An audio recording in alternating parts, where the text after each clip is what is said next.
Good evening, everyone. I'd like to call to order the special meeting of the Board of Selectmen. Today is Tuesday, February 17th, 2026. It is now 7 p.m. And I will call to order the Board of Finance meeting, special meeting at the same time. Okay.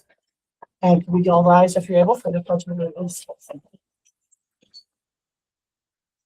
Allegiance to the flag of the United States of America and to the republic for which it stands, one nation, under God, indivisible, with liberty and justice for all. Welcome, everyone. We'll try to move as expeditiously as possible. So I think we plan to go ahead and do our few items before we do this time. Okay, that's fine. Any correspondence? No. I'll go through our side first and you Yeah, go I'll through do yours. our Okay. side, For the Board of Selectmen, I move that we approve the Board of Selectmen regular meeting minutes from February 3rd, 2026. All in favor? Aye. That's passed unanimous. I move that we approve the Board of Selectmen joint meeting minutes from February 10th, 2026. Have a second? Second. Any discussion on that one? All in favor, say aye. Aye. I move that we approve tax refunds in the amount of $3,038.38 due to overpayment of taxes. Any discussion?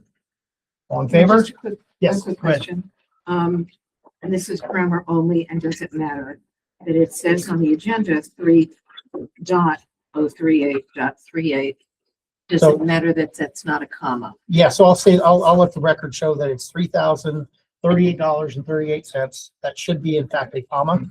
And actually too, if you want to verify C1, it also is $3,038.38. Good catch. Yeah. Any further discussion on that? All in favor? Aye. The motion carries. You guys have Okay. business? Do we have any correspondence for the Board of Finance? No. Okay. I would move that we approve the Board of Finance joint meeting minutes from 2/10/26. Do I have a second? Second. Second. And any discussion? All in favor? Aye. And that's the end of our business. Outstanding. Okay, so first up tonight, we have the Stony Hill Fire Department, account 20-320.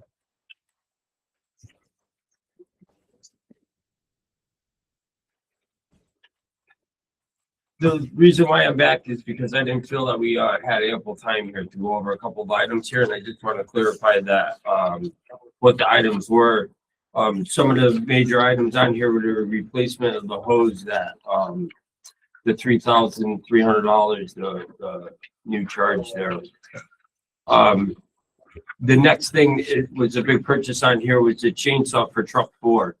The reason for that is the saw that we have currently now is from Bethel's truck or Bethel's Fire Department, and we're going to give it back. It's older. We need to kind of replace it and get our own new one. And then the one other major item on here was the on-spot chains for truck 4. I didn't know, individuals that would know what the on-spot chains were. They're a drop-down chain that goes underneath the wheels for snow, ice, and events like that. And that was the other major purchase. And I guess with that, if anybody has any questions, regarding anything else on here, I think The 11,900 is the on-spot chain. no, the 5,700. Next page.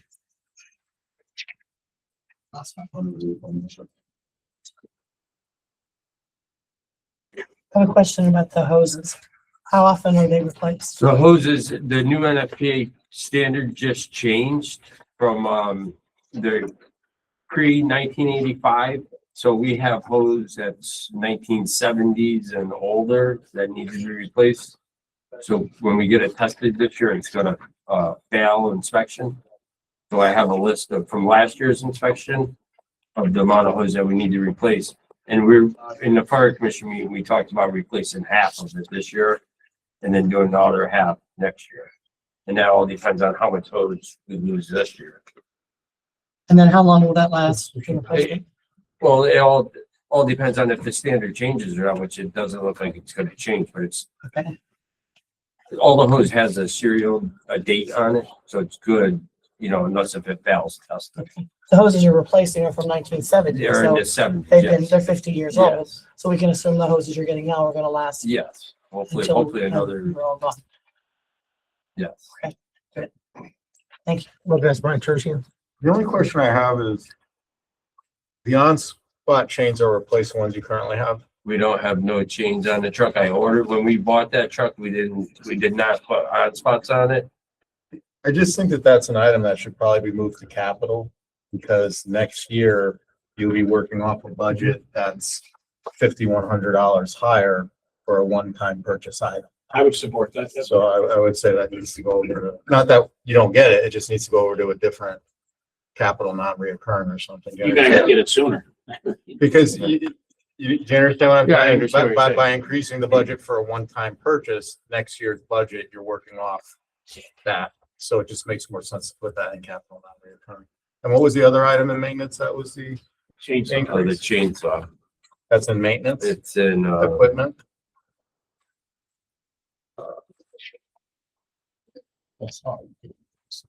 It is, equipment supplies. Second line on the second page. At the vent saw, yes, Doug, how much was that? Without me looking it up, how much was the vent saw?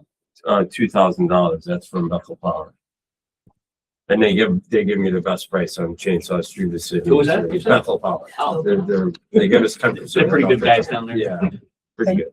is that also a capital purchase? I would say that you move that. And over- the over- What's hoses the as life- well, if the well, hoses in what's- the last 50 years, it's not gonna be on the budget, right? And how much did the hose raise the budget? 5,000 requested, it's a change of 2,000. The reason that's in there every year is because every year we do have a length or two that does Okay. fail, so it's a continuation Okay. each year we leave it in there. Well, I would definitely move the chainsaw and the drop chains to, capital non-reoccurring, because you should only have to purchase those chains one time, and I'm sure that the vent saw is gonna last more Yeah. than 10 years, hopefully. I hope so too. So where we are in this part of the budget, when it comes before the Board of Selectmen, we'll do that. We'll take a number of these items and we'll move them to CNR. I have a Could you make a question, note of that so we don't forget? Your Honor. So their hose is mentioned in 5.2 and 5.207, so I was curious about the ones under 5.207. It's just curiosity. Line movement. Oh, the prior event, that's the exhaust that removes the exhaust from the, they hook to the truck. Yeah. So when you That's start what I the said. truck, it vents off, and that's also, I don't know if that's something we should move into capital non-recurring Yeah. also. So we'll just put that out here.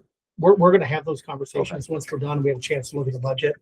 The Board of Selectmen will Yeah, go through it and it goes first and back to we'll you look at guys. some of these Yeah. in conjunction with talking to the Board of Finance and we'll do those. Because we do have a contract with Provident for our annual service and all that stuff. Oh, sorry. Yeah. Doug, when that truck, that truck was, this Board of Finance supported that truck. And when we bought it, it was probably almost 25% more. Why wasn't that truck, spec'd out with the drop-down chains? It's a New England truck. We were given $1.7 million to buy the truck, 1.5. 1.5, and I don't remember what we saved by that, not adding anything. You took that off because of trying to get under the We number? didn't even add it in there to begin with. Okay, that's what I'm- because you didn't want to exceed the number? No, we didn't want any other charges on there. So basically, it's something that doesn't come standard. No, it doesn't You would come have to- standard. You would have have to to, evaluate it. yeah, Maybe not for them to add it either. Have to look into that. yeah. I don't even know if Pierce offers it. Why now? Is it just the amount of snow we've had? Was it- Well, it's not, it doesn't even have to do with the amount of snow we had. It has to do with you pull into a park lot and it's icy or whatever, you turn them on. And it's not really, on-spots are not for major snowstorms for, a foot of snow or whatever. It's for ice. It's for ice and stuff like that, because when the on-spots hit the tire, they spin underneath the tire in a large amount of snow. The chains hit the snow and don't make it all the way underneath the tire. So in that case, that's when we put the chains on, which as soon as we got that truck, we purchased the chains for that truck to go over the tires like regular chains. Okay. So this is more or less just for, you're out and you don't have the change on there.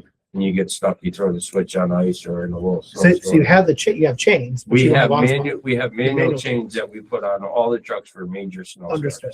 Okay. So this is something that is just always there. This is And if always you there, didn't it's put on the chains truck on- and all the time, you hit a switch and they activate and come down underneath. the So, fire. so if we were out and like we went on a call or something, it started snowing or it get really icy all of a sudden, we can then turn those on and get back to the firehouse and then chain up the trucks instead Okay. of trying to make it back to the firehouse and not. Okay, so it doesn't replace the other chains. It's No, just a temporary if you're No, caught it's out. either or. So Yeah, Yeah, either, you're yeah. not gonna Yeah, change. you're not them. No, Yeah. no. No, you have to open both on. No. does your you- other you get back and trucks change not it. have this system? They have the on spots. All They- our other trucks have on So you're not spots. putting chains on for the They don't season. need This is to. the only one that needs it. Yeah, this is the only one that needs it. It's inconsistent. If you remember, you see it on TV, they put chains on them like the old days, like your Yeah. grandfather used to do. This is a little machine that goes under and rotates, and the chain is just on the road surface and the truck drives over it. Right? You know what I mean? Yeah, And okay. people don't need to put the chains on. Heather's saying, we're gonna get these for the police cars now. If I can, I appreciate all the firefighters and volunteers coming out and all the young guys. I'd love to see this. You know, get involved. Don't be thinking the Board of Finance is trying to cut something. Stay involved. You know, I love to see it last week and it's nice to see everybody here. Yeah, It's I obviously agree. not a boring job based on what I've been seeing on Facebook. Fortunately. That's all I got. Any other questions from the board, Selectmen? No? Thank you. Any questions on this side? I'm good. Chief, thank you. And thank you to all the members who showed up tonight. Thank We you. Yeah. appreciate you. Thank you. And by the way, thank you for the house save last week. You were incredible. I know you had Danbury and everybody showing up at the end, but you guys took it on and did a great job. Truck 4 was in action. It Then the roof. wasn't only Stony Hill. Bethel did a lot of work here. Yep. We all worked together. But you're the ones who were here. Yeah. So I'm thanking you. Thank you. Thank you. Thanks, guys. So next up, we have the Health Department, account 30-350. Hi, everyone. I'm Laura Basile, your health director. And you have my budget in front of you. This is an evolving and a growing year. I have kept the budget the same. I have not made any requests for increases. You've heard that we're recruiting and developing the public health workforce at this time. Just to give you some insight into your health department, we provided service for about 2,000 walk-ins and telephone calls last year. About 2,500 emails or more got responded to. And we're very busy, as you hear, and it's a lovely community. Did you have any questions for me? Great job. Only a 1% increase. That's great. What else can we say about the budget? Not a lot. Perfect. Is it larvicating or larviciding? Learn exciting. Just checking. I am.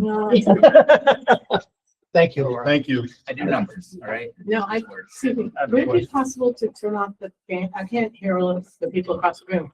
So that I think fan, that's- we have no control over. No control. The bigger fan, that like when we have AC that's really loud, that one we could turn off, that one. Do we have questions for her? Okay. Oh, you have- Oh, yeah. I'm sorry. I'm trying to be timely.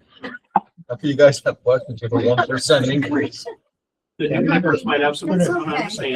Go ahead. Why the reduction in the mosquito larvicide program? Well, I work with the finance department and we paid in bulk. So in paying in bulk, they gave us a major reduction. Same service, residents love it, but we got a cost savings.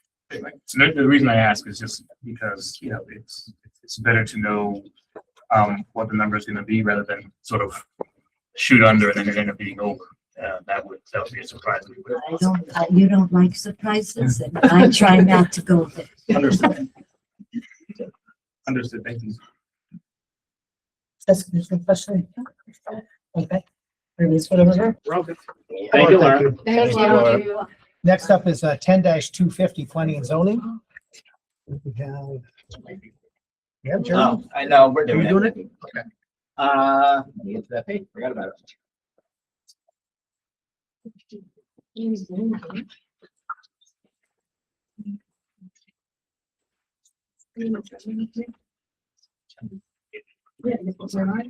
All right, 10-250 planning and zoning. So planning and zoning department typically has 3 full-time employees, 1 part-time employee. We currently have 1 full-time employee and 1 part-time employee. We have 2 vacancies in the department. That said, obviously we have to budget for hiring replacements for the planning and zoning director and it was land use. Land use. Yeah. Yeah. So the budget number in there equates to budgeting for us being fully staffed. Obviously, with the director position, it might, we'll see what we actually hire somebody at. But the other position's union, so it'll be anywhere from 85 to 100% of that number. The clothing allowance is up 300%, which is crazy. I don't know why we ever put that in, except it's $300. It's contractual in the union contract. And the contracted services line, we requested 40,000 this year instead of 30. If you look at last year, we spent 51. That is somewhat inflated by the outside company that has been doing the work of the planning and zoning director, some of which will reduce over time when we hire a new planning and zoning director, but not right away because there's probably going to be a little overlap there. And also, it seems like this is an account that jumps around a little bit, and if you kind of look at what we spent over the time for plan review stuff when new complexes and stuff come in. So that's why there's that increase there. So the 51 is higher than we expected to be in the future. Again, it is inflated because Tyke's the company that the town's been using. But there still is going to be some overlap there, and we just don't know the timing of it. So, yes, Brian. With the savings you have in salary this year, which Yes. is pretty Significant. significant, why would we raise contracted services? Why wouldn't we just take the money from the savings and salaries? Because hopefully by July 1, we fill those positions.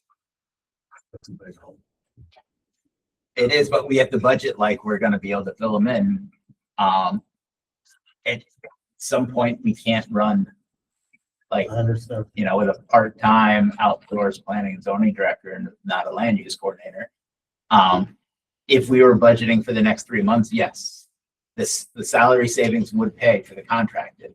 But we're budgeting for, in essence, up to 18 months from now. The other part of that, it's important to add, the contract services have also gone up because we've been using the engineer more frequently.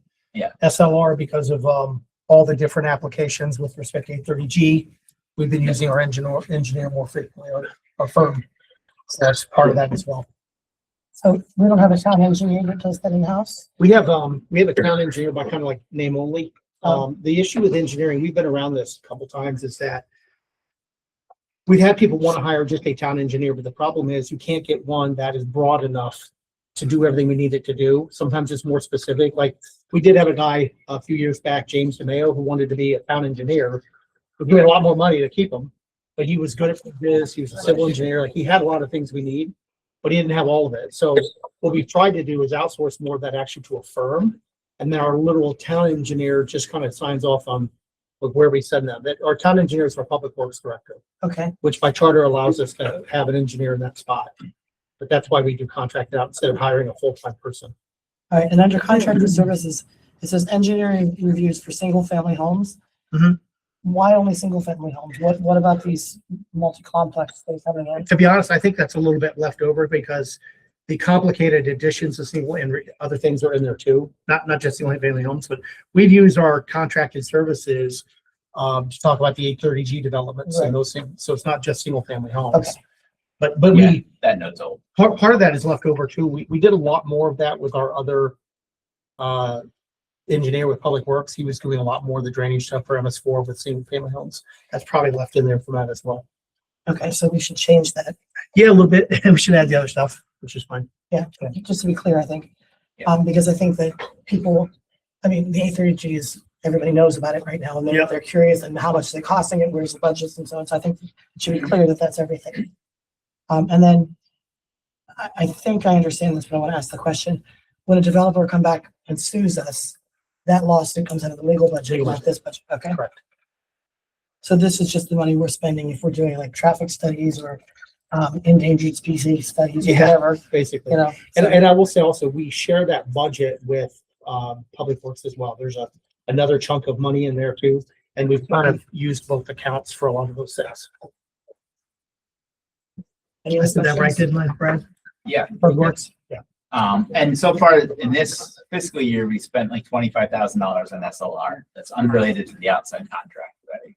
So the 40 might be a little bit light, but are we using SLR more because we don't have somebody in house? You know, like we're trying to figure out what that balance is. How long have we had the openings and when do we think we're gonna fill them and who's doing the work now? Well, this summer, we're working on a new HR director at the moment. We had a part-time HR director for many, many years. Has become ill and is out of the office. We have interviews next week. And that's kind of the first one. And then the others we're working on. Okay, nothing else from our side. I've done this. Okay. Thank you. That's presentation. You were great, man. Next up, He account always shines. 20-180 building inspector. Oh, there he is. Chris, you want me to do this one too? I would prefer that, Chris. So we can get through it quickly, Brad. So, good evening. My name is Christopher Baldwin. I'm the building official for the town. And to give you a little overview for anyone who's new or listening in, the building department receives applications on construction projects. We review them for code compliance. And then if everything's in order, we issue permits, we do inspections on site during the construction process. And then at the end, once everything's complete, departments are satisfied with what they need, then we issue a certificate. And if the department's functioning properly, then it's a process where these permits go through quickly. There aren't delays in construction and the projects can move forward and be a benefit to the town. And if you have any questions regarding my budget or anything else, feel free to ask me. Everything's pretty much contractual with the exception of the specialized inspector part-time, correct? Correct.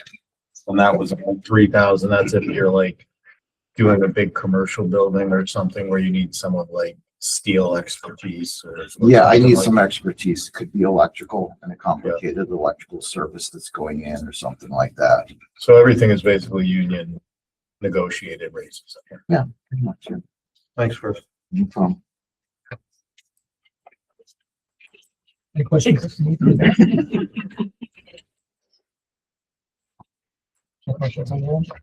questions over here? Pat, I keep forgetting to ask you, I know you're on Zoom. If you have questions, just speak up and let us know. All right. I'm good, thank you. Well done, Chris. All right, great. Thank you. Thank you. Thank you. Next up is His the was much better than. library, 60-435.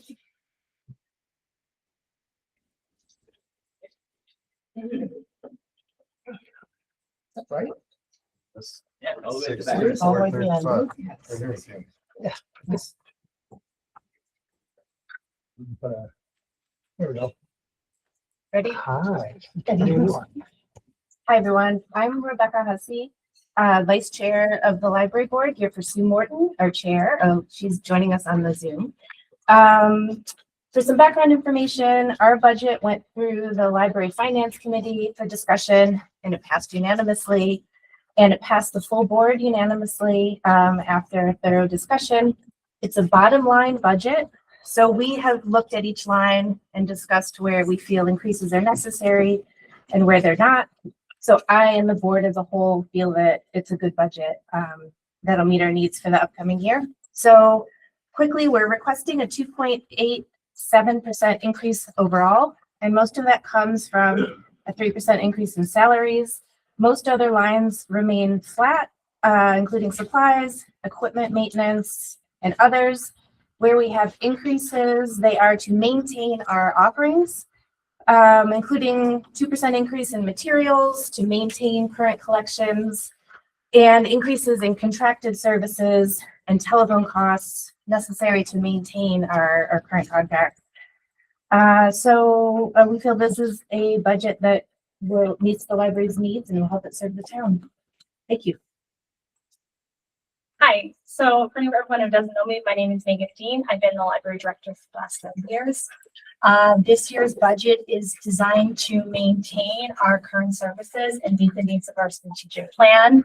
As Rebecca mentioned, you see a 3% increase to salaries. The majority of that's from contracts, contractual obligations. And then if you just want to make one note, if you look at books and materials where we have an increase, you'll see it says increase to maintain current collections. Some lines go up and some lines go down within that. That was really intended for the materials as a whole. You'll see influx and defluxes within those breakdowns because each year we evaluate circulation, what is going out, and we make adjustments. So you see like our e-content has gone up. It's very popular within the library. We have a lot more people switching over to that. You'll see like media is going up again. Sorry. So you're also going to see like magazines and newspapers has gone up. That has gotten substantially more expensive for us to maintain. So we are making adjustments within that category.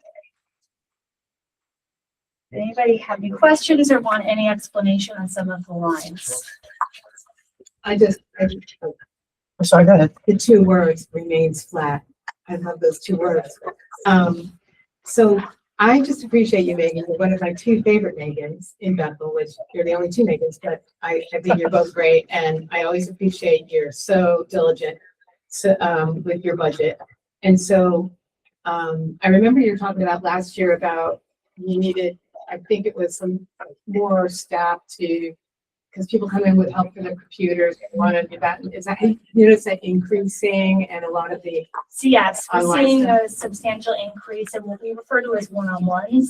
It's Yeah, where that's we have a service desk on the 2nd floor where people come up, and there's a lot of what we refer to as ready reference. People coming up with quick, easy questions. Where's a book? Can I put a hold on something? I need fax or want to print. But now we're getting more technical questions. People getting locked out of their Social Security, filing for unemployment. We have people even just setting up their Wi-Fi at home, dealing with Comcast, things like that. So we're seeing a lot more of those happening. So we've had to change how we staff the service desk. So what we do now is we have one person on the floor as the primary doing all the ready reference. Then we have a second person who floats between the back office and the floor, depending on how busy we are. And their job is to handle one of those. Okay, I was just curious. Oh, it's a great question. Megan, for your employees here, there's not healthcare. This might be from Brad. Brad, the healthcare is carrying in benefits? Correct. Yeah. Thank you. One question. The salaries, are they contractual or how is the salaries determined? So all part-timers and our senior library assistants are contractual. So it's at this point 13 part-timers and 3 of our full-timers. The rest are not within the collective bargaining agreement. However, we match their salary increases. in the collective bargaining agreement. I have another question, unless anyone else wants to. Can you describe what e-content consists of? So that is electronic books, electronic audiobooks, electronic magazines, newspapers, music streaming, video streaming as well. So it's anything that we really have on a physical level you can access through our e-library. And one more question. I know last year, do you recall what your budget request was for the prior year? That was, I believe, if I remember correctly, your budget ended up remaining flat year over year from 23 to 24, 24, 25. So we didn't remain flat last year, and Brad, I'm pulling it chime up. in. Thank you. We had a small reduction that we took from part-time hours, and we maintained the rest of our budget request. So last year, getting there towards the end, the library requested 1,021,000, and then they were reduced by 6,000 at the end of the day. So the year before they were 988. So it was still a $27,000 increase year over year, but it was a $6,000 reduction from what they requested.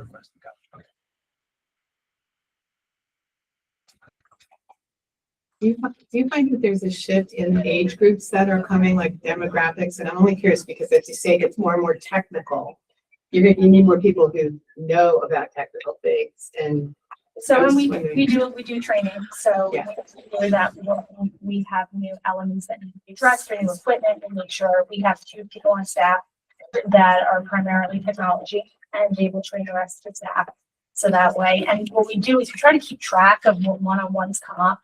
So we start seeing repeat issues, we create training materials and post them to our internal dashboard with instructions on what to do, and for the more complicated stuff, we schedule appointments. As for the demographics of those questions, it really varies. Right now, we're seeing a substantial number of people coming into tax season who need help with logging into their social security, their health insurance and things like that, printing off documents, which oftentimes requires a rather more substantial amount of time, assisting them with calling into the state or to the healthcare provider and getting passwords reset, things like that. You know, I just think, and this is, I don't even know if this is a thing, but it seems like sometimes it's riding kind of like the border of social services and library, just because of the nature of the thing. Can you refer ever to the Michigan? So we will send, we will contact her when we have something like housing issues or people looking for support with, say, childcare or paying bills and things like that. We don't tackle that side of it. That is No, I know you directed don't. I over. don't know if you refer people who are in But that sort of yes. gray area. And like- keep a nice stacker for business cards with the reference desk ready Sure. ready to pass on. Okay. Anything else? Dan, just a comment. I had no idea that the library provided those services. So I think that I don't know if this would be a good idea, but to let more people know that the library does these kinds of things, that's a blessing, and it also could be like chaos. But, I agree with that. Wouldn't it? Jessica? What is your accessibility materials that you have for people who are disabled or are cannot see? Do we have any? Because I don't really see anything specific in here, so it's very I'm just curious. When you bring up demographics, who is accessing? Are we able to provide that for the community? We have not run into any issues with accessibility. We do have software available on computers for people who need visual assistance. 2 years ago, we got a grant from AARP to put in an audio system that allows people who need hearing assistance to tap into their hearing aids into our audio system in our presentation room. We offer large print materials. We have resources available when people come in looking for help and support. We have meeting rooms that are equipped with technology to allow for easy access for telehealth and things like that as well. So we haven't run into any issues, but when we do, we make sure we have resources available. And then they're funded, you feel like they're funded appropriately with your budget. So like I said, we haven't run into issues where we've had funding issues, but we also are very good at looking for grants. On the library board, the Friends of the Bethel Public Library are also wonderful at providing funding for extras that we need in a pinch. So, at this moment in time, if you also look at our equipment and maintenance, so some of that is covered in there as well. Thank you. Okay, All right, thank you very much. thank you very much. Thank you. Next up, information technology, 10-190.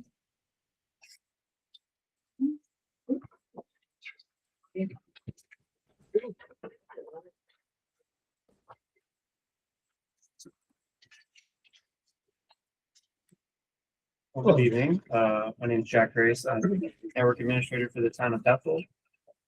Quick overview, because I know there's some new faces here. I manage all the information technology systems for the train station, both firehouses, highway garage, transfer station, and town hall. I also assist with the library and public schools should they need more hands. Fortunately, my budget this year is only increasing by about 2.3%. That falls under my contracted services. The biggest change, as you can see under Tyler Technologies, we were able to reduce that bill by quite a substantial amount. However, the amount that we reduced that by kind of rolled into our new payroll system. In the past, I think, Brad, we budgeted, was it 35,000 for the? So the Tyler used to cost, for the payroll system? For payroll in the Yeah, past. so it was 35,000. We bumped it up to 45,000 now that we have a vendor in place. So everything other than contracted services has stayed the same. Are there any questions or concerns about what is on here? I have a question. Yes. So I'm looking at 5313 at the bottom where it says senior center software, and it occurred to me, in the budget, does software come all under your department, or is it specifically allocated, in the account lines of So the, Brad? most of the software stuff is put into IT. That was done like 12 years ago. Part of the reason is so we can see if there's stuff like, even like, that's a good example of it, right? So if it was just in the senior center, they might look for their own standalone thing. I've been talking to Park and Rec, who has a software called MyRec. She thinks a lot of the stuff that that the senior center might be looking for. And I know Rachel met with Lisa today. I haven't talked to her and see how it went, to see if that's something that could be helpful. So some of it is we consolidate it all so we can see it all in one place Yeah. to see where there's could be savings and overlap. That's kind of where I'm going. It's a Yeah. logistical thing, but thinking in terms of deployment, if everything is the same, or if there's different aspects that people can use in their various departments. Because, like you said, senior center software. Can you think of another department that has, like it says? So I have I'll something jump in different. that. So Yeah. my rec and senior center Right. are very similar because they're looking for a scheduling software, a way they can put the programs in it. So those are things that And are is that similar. something that? A better example would be Nearmap. So if you look Okay. at the second one down, third one from the end, $7,500 for Nearmap. Yeah, Nearmap is a program that all the employees in all the departments have access to. And so it helps somebody like the assessor being able to find out, if people put decks on houses or things like that, everybody can see it more closely. It helps Public Works. I'm You know, just is that talking what you're- financially, because Yeah. as I see the figures, and so I'm wondering if that's the case, then Yeah. what are the figures for the 5,000 and the $7,500? So right now, we pay MyRec like $13,000 a year. MyRec gets paid on like how much revenue flows through it. So if we use that software for the senior center, that amount's probably going to go up, but it Right. may not work for their needs. So when we met with Lisa Plum, she was very interested in a software that try to do a lot of their programming stuff and people can sign up for it. So that's why it's in there as a standalone. I've approached Rachel to meet with her to see if there's a way to then just kind of take what we already have, and we have 4 in-house experts in, Yeah. and then add to that so that like if the senior center's having any problems with implementation or anything, they can go to Rachel or Sue or Carson and go like, how do we do this? Right. To me, it makes more sense to use one vendor wherever we can. Absolutely. So would that figure disappear then? If they were all But the happy with the 13,000 would go up. And we just don't know by how much until we actually get into it. Hey, Brad, this Board of Finance last year said no to that software. How did that get back into their budget? Which one? So one of the things that we, the the Tyler Technologies, the decrease of 20,000, we were able to pull some of that out last year. It's really been 2 different like $10,000 reductions as we've taken things away from our accounting software, which is Tyler. So it was like a $10,000 reduction last year. So we used that savings to then pay for this Nearmap for a year. So if we didn't buy that, that money would have went back into the CNR or general fund. Correct. Okay. Yeah, but correct me if I'm wrong, we didn't buy it because it was a question about privacy. Right. It wasn't about the money. Yeah, we had. It was about the privacy. It was both. It was my memory. It was more about the money, but I understand there's privacy concerns too. So And we put it anyways. We bought it, right? yes, It's a license, so we didn't buy it. You sign up for a year at a time.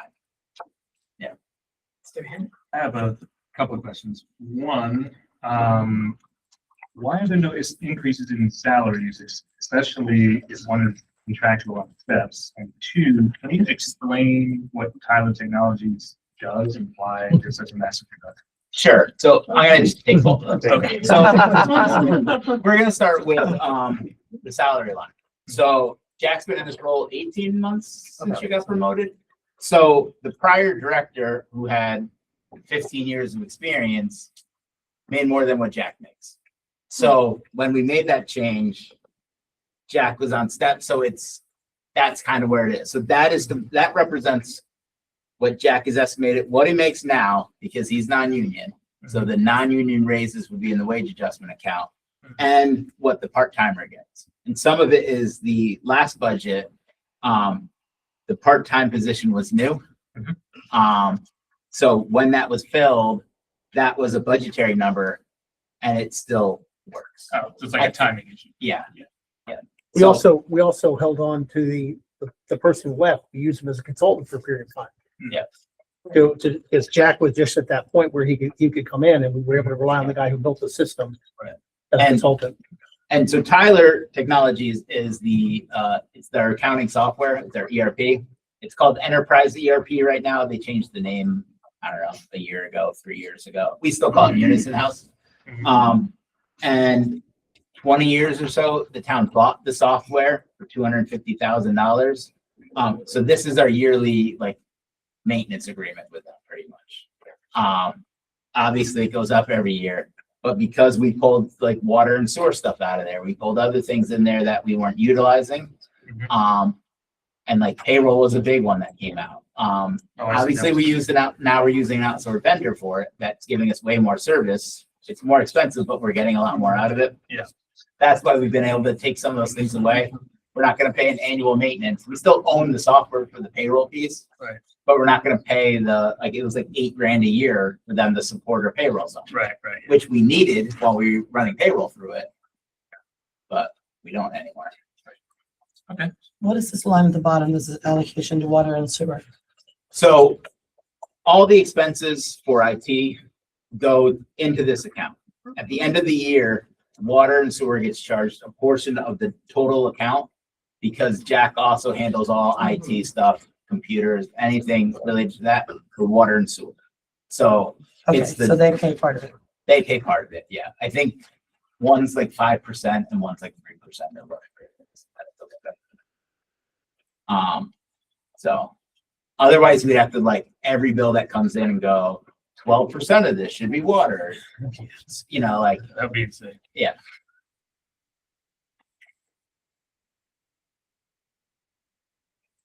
Questions on it? Okay, any questions? No, good.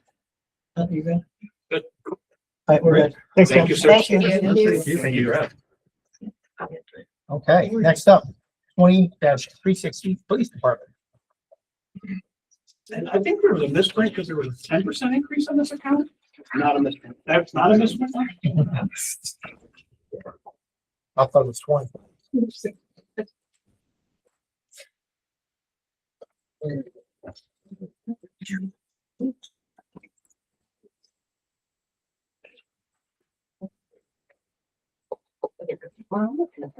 Good evening.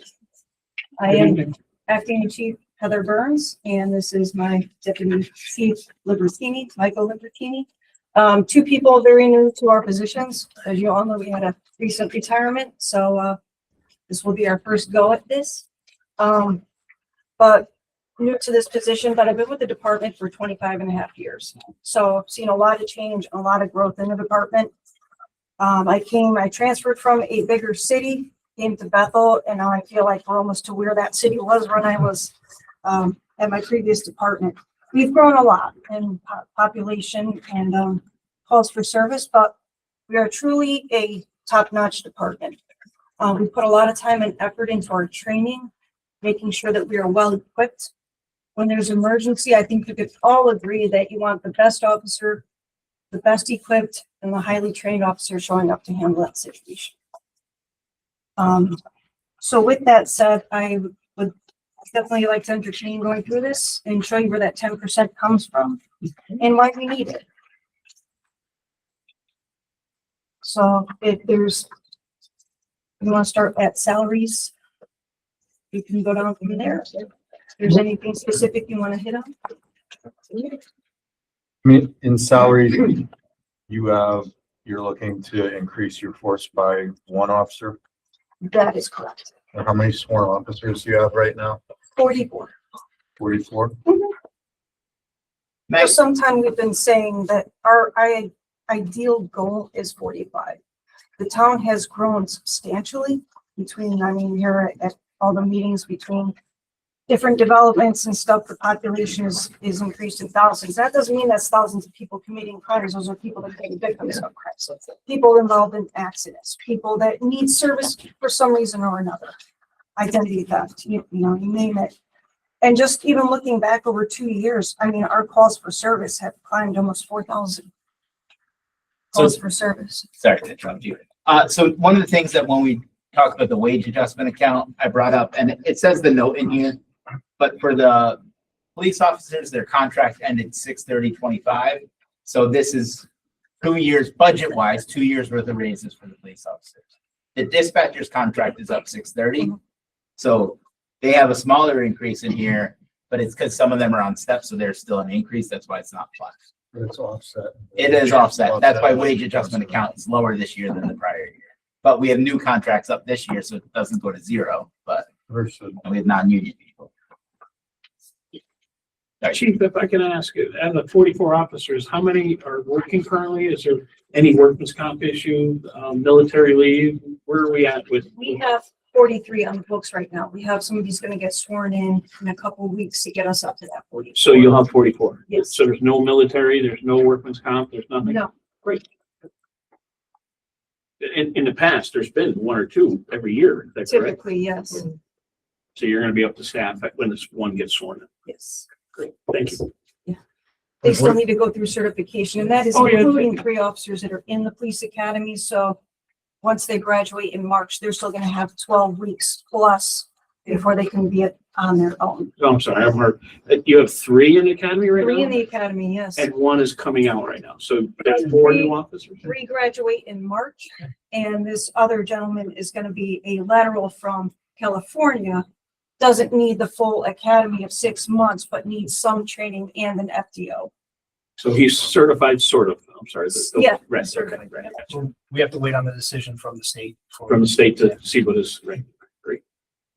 Like on the tasers, the 45,000, does that include video storage or how do you guys? what do No, you so guys- we don't, you're in contracted services? Yeah. So 45,000 for the tasers, that's our new Taser 10 contract. We do not contract with Taser we don't contract with Axon for video. So we don't do body camera, we don't do car camera with Axon.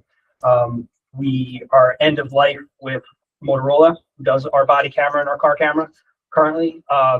So we had to sign a new contract with them for the 5-year contract. We did get a quote from Axon for the same services, and they were about $500,000 more than Motorola. What are the storage fees? Because you guys use a cloud service? We I'm do, assuming? so that's included. Broken out, I don't know what they are, but it's included in, I mean, everything is monthly subscription based, so it's like $50 per officer, per month, per body camera. And then it's, I'm just throwing a number out, $300 per car, per month, and in that cost is the equipment, the maintenance of the equipment and the cloud storage. And technically, we don't own it anymore either, right? The equipment? We It's own kinda the, like we lease. own the equipment.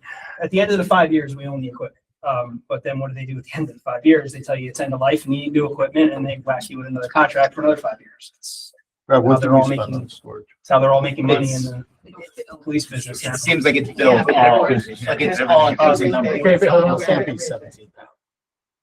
I think it's part of this, like the 27.5 that they have mobile and body. Yes, so camera. that's a separate line. The 45 for the Taser, to get back to that, is just simply for the Taser 10s. We were end of life on our old Tasers, which were very old and they're no longer serviceable. So we entered in a new contract for Taser 10s, and that's that 45,000. So the storage maintenance is 31,850. Or is that a different one than Where you? I'm That's the sorry. Genentech That's cloud storage. Genentech. That's Genentech is our in-house security and building access control system. Genentech is the software that controls all the cameras and records the prisoner processing area internally inside of the building. And it's pricey. So with the, Mike, so the 27.5, mobile and body camera maintenance support, that includes the video, that piece too, or is that? That is mobile. That is all of our 2018 police cars that have cameras. Yeah. And all of our, 45 officers, 47 officers, including our specialists that have body cameras. And that includes the cameras, the equipment that goes into it, the maintenance of that equipment. If something breaks, I send it back, they send me a new one. And also all the storage for the video, which if I told you how many terabytes of storage that we are eating up, if we had to house that locally, the cost would be housed. It's actually pretty cheap. It is. I know people are looking at me like I'm crazy, but that's actually a very good number. To for store locally, For it's cloud almost- storage, that's a very fair number. So just so people know, so I'll give you the date. So September of 21, the town from capital non-recurring bought body cameras to the tune of $188,000. Pretty much we paid up front for the 5 years. That 5 years is coming toward the end. So this is then come September, we're at the end of that 5 years. This is instead of doing a big upfront, they were able to redo all the body cameras to the tune of 27.5. Is that just the first year number and the second year is more because it's like 10 months versus 12? So I know there's things that go into effect July 1st, because July 1st, we're getting all new car cameras. Then November is when our body camera contract ends. Yeah. So that will be, to get that, I'd have to get you that again. Yeah, so I don't think the 27.5, Brian, is the full number. I think it's the 26.27 number. But if you remember, because we bought it up front last year, we paid almost $200,000 for the 5 years. I could get you that. So you're saying it goes into 2 months, $500,000. July and August. What was that, Yes. 500? So Axon, One goes. Axon is Taser, right? Same company, they changed their name. So Axon offers the Taser, as you know it. And we're paying the 45 for that. Correct, the less lethal device. And then they also offer other services, including body camera. They offer AI, they offer in-house surveillance footage. They offer in-car camera footage. So we got a quote from them for all new cameras in our cars, which are coming up, we have to replace, and then all new body cameras. And that was almost, I want to say it was almost $750,000. And I want to say Motorola came in around the 350 mark. So it was about $500,000. And when does the old stuff expire or this other thing up the top? Our body cameras expire in November. This November. This coming 2026. Is that on CNR? Was that a request already? Or I know you guys are new and I'm not trying to throw you in here. Brad, is that did we 500 to 700 on the CNR request? No, because we knew that we were gonna probably not be able to do it up front. We did it up front last year because the state mandate said that they all had to have body cameras. So we signed up for it. We knew that we talked about it for a while, at least internally about. It's $350,000 over 5 years. Yeah. Oh, Yeah. And with Axon, it would have been almost 750, 800,000 over 5 years. Yeah. It's similar to the tasers. We used to buy the tasers. Yeah. Now you can't buy the taser. You You have pay to rent 45, it. I get it, but Yeah. this is gonna be, each year we're gonna, starting November. And you did not put a percentage of that 5 years in this budget.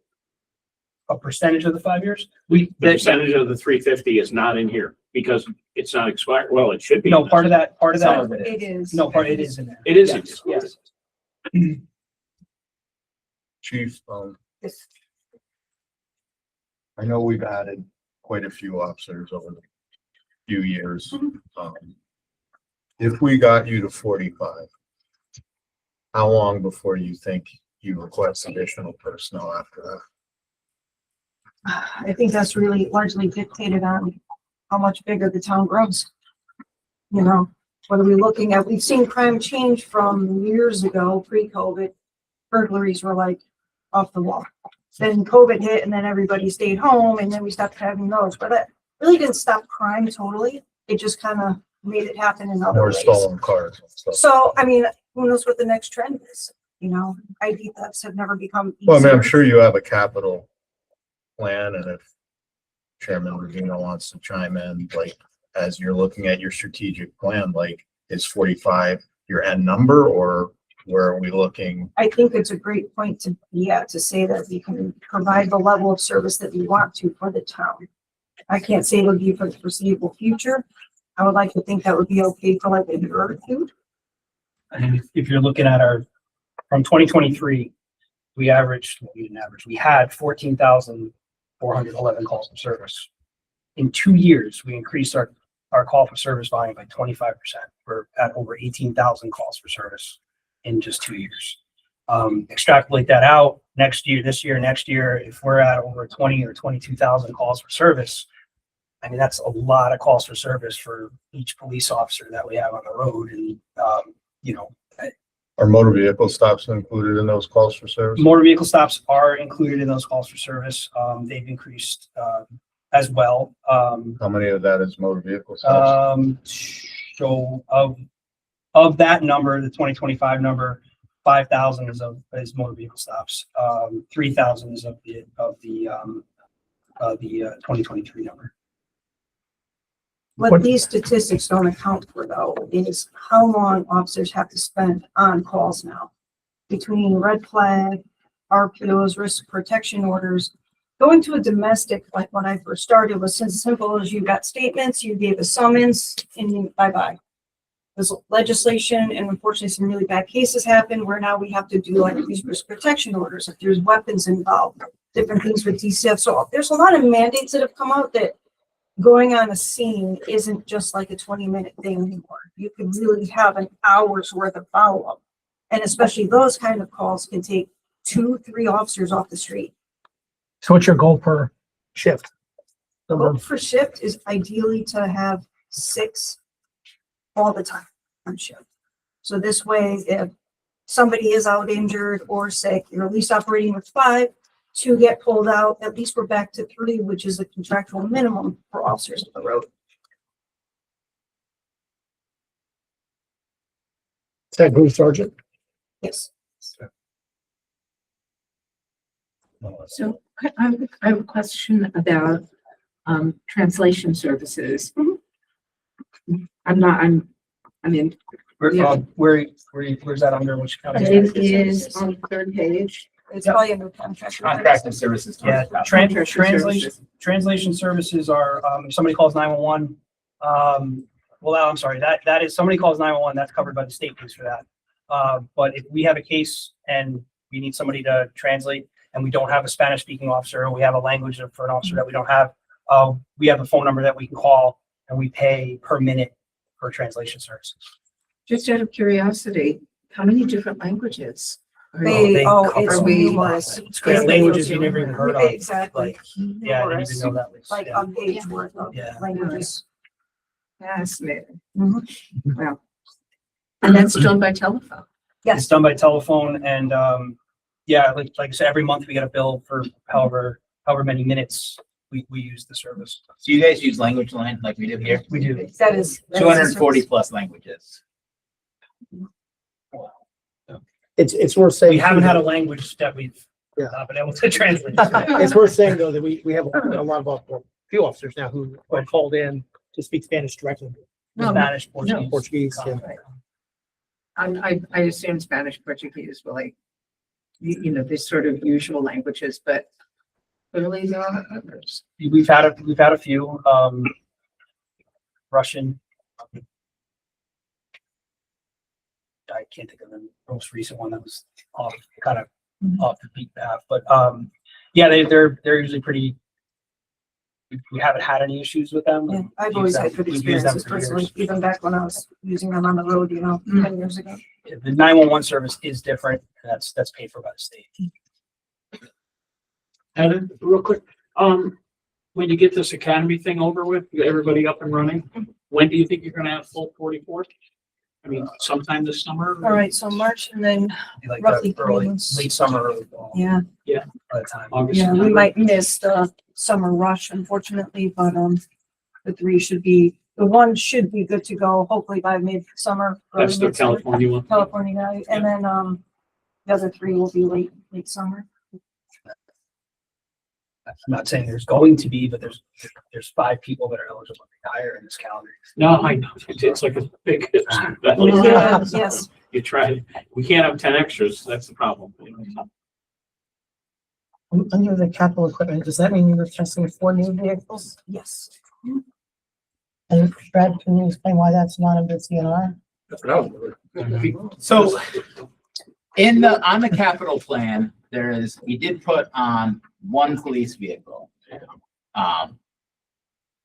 It says 1 car replacement if only 3 in operation. So one of the discussions we've had is, so the police department for years under Chief Pugner and Chief Finch, it's always been, they need at least 3, sometimes 4 cars per year, depending on what it is. So what we did on the capital plan is we put for 26, 27, 1 car, if only 3 in operating, 27, 28, 1 car, and then we took 28, 29 off. But that's just an estimate of depending on when cars need to be replaced. For the last, it's been like 3 or 4 years, Nick, right? So in the operating budget, that the boards have approved 2 cars out of the operating, and then made a promise to give at least 1 in CNR, which is kind of how, but budgets have been tight, and 1 year we dipped the operating budget by removing a car and moving to CNR. But like, the police department replaces at least 3 cars a year. So ideally, if we weren't worried about what the mill rate was gonna be, they should have 3 cars in their operating, and the year that they need the 4th, which is probably 2/3 of the year, 2 out of 3 years, that other one would come out of like a CNR, so that you don't have dips, right? Like, unfortunately, because budgets were tight, at one point we went down to 2. If it goes back down to 2, the capital plan's gonna go to 2 cars for 26, 27, because my understanding is they need 40 cars this year. This is probably one of those years they need 4. While we had ARPA funds, a lot of cars were bought using ARPA funds, which helped CNR and was one of the reasons CNR is higher. We used ARPA funds because it's good use of ARPA funds. Those cars were bought 4 to 5 to 3 years ago. So a patrol car, even if it's only 3 years old, it has 100,000 miles on it, has the equivalent of 300,000 miles on it because the engine time. Yeah. So like, looking at our list, we've got easily 6 that have the miles up, 4 of them have those 16, over 12, 10,000 run 13,000 hours. Yeah. And just how many miles is 1,300 hours? Well, Or 1,300, 1,000? so I can tell you that our 2022 Ford Explorer has 85,000 miles on it, but it has almost 17,000 hours of runtime, which like quadruples the mileage. Then our next highest one is 13,000 hours at 67,000 miles. 67, I'm sorry. 67,000 miles. Our next one is 1,200 hours, 12,339 hours on 62,000 miles. And then the next one is 12,500 hours on 57,000 miles. 57. and that's just the patrol cars that they need to replace. They also have a sergeant car. They have the chief and the deputy chief of vehicles. Obviously, those don't get replaced every 3 to 4 years. Those, I think you get a lifespan at like 10 years because they usually go down to less used. Correct. But those need to be replaced on a normal cycle as well.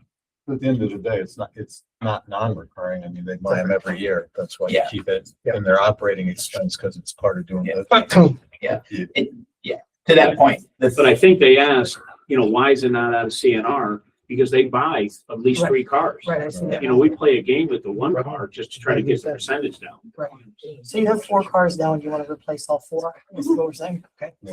They have 4 they need to replace. How many marked cars do you have in your fleet? 30 something, and that's No, marked cars. not marked and detective and all that. I can tell you, give me 1 second. So like about 18. 18 total cars, Marked cars. marked cars. Thanks. Okay, but 4 of those are up for replacement.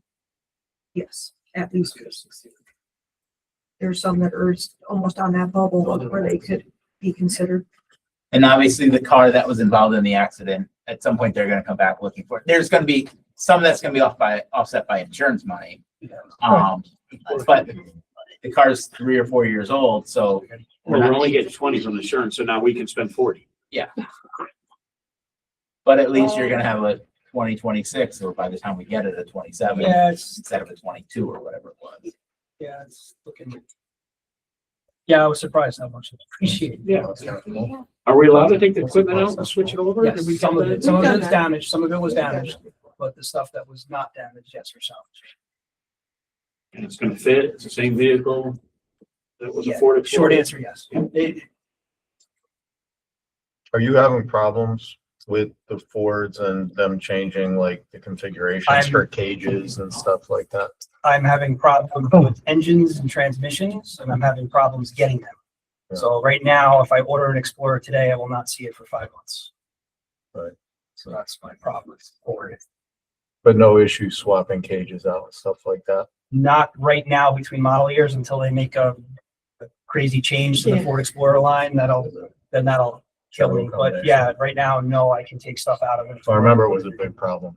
It was, I mean, especially when they're Every ground year to it was, Explorer yeah. to, you know, then they would change the body style and that would change. So, but as of right now, no.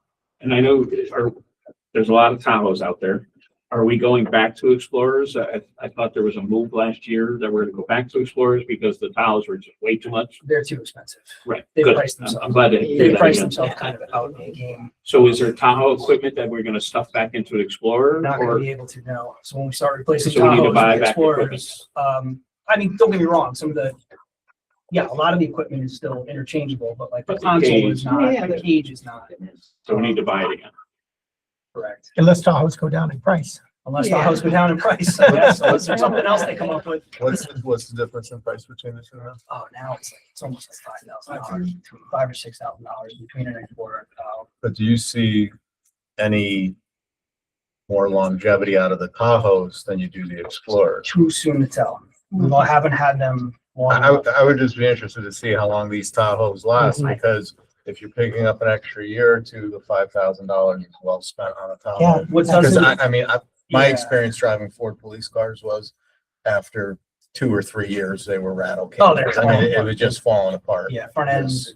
A lot of problems. The transmissions are the worst part of it. But the problem with the Tahoe is the only problem that we're having with the Tahoe, they burn oil.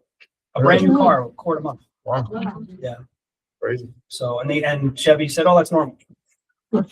It is. Don't worry about that. You're It's thunderous. Yeah. I was gonna say, the good news is we have the best maintained of these cars. And bad news for you is we're cutting your budget now. Yeah. They're switching to Fords. You don't need all that oil anymore. Okay, so if we replace 4 cars this year, next year it's gonna be another 4 cars that you replace. Is that the plan? And the year after that, year after It's that? usually what we- It's looking like that, looking at the numbers of miles put on and the hours put on. It looks like. Okay. So forever, 4 new cars, we just keep rolling them over. Is there any grants? Fortunately for cars. I have not seen for vehicles. No. Specialized vehicles, yes. Like SWAT vehicles and stuff like that, but not for regular patrol. That got you excited, huh? No, I don't, you know, I don't, that used to You're a excite little me, bit I now, don't, it doesn't right? excite You're me not kicking anymore. those anymore, are No, What do you do with the decommissioned vehicles? Don't we auction them off? Do we trade them Trade in, and it's an average on here, I don't know if it's a line at 4,500 each, it depends on how nice the car is, sometimes we get a little more, sometimes we get a little Right. less, about 4,500. It's recognized in this budget for 45. It is 18, but times 4, it's like 18,000. Yeah, so for this year, for the first time, they broke out that line item of what the trade-in is. Right. Yeah. So, and sometimes they're not necessarily getting rid of the 3-year-old car that's going to a road job, because it's a 7-year-old car that's been a road job car for a while that they're Doesn't trading take in. the same abuse because some Correct. cars take more abuse than others. Correct.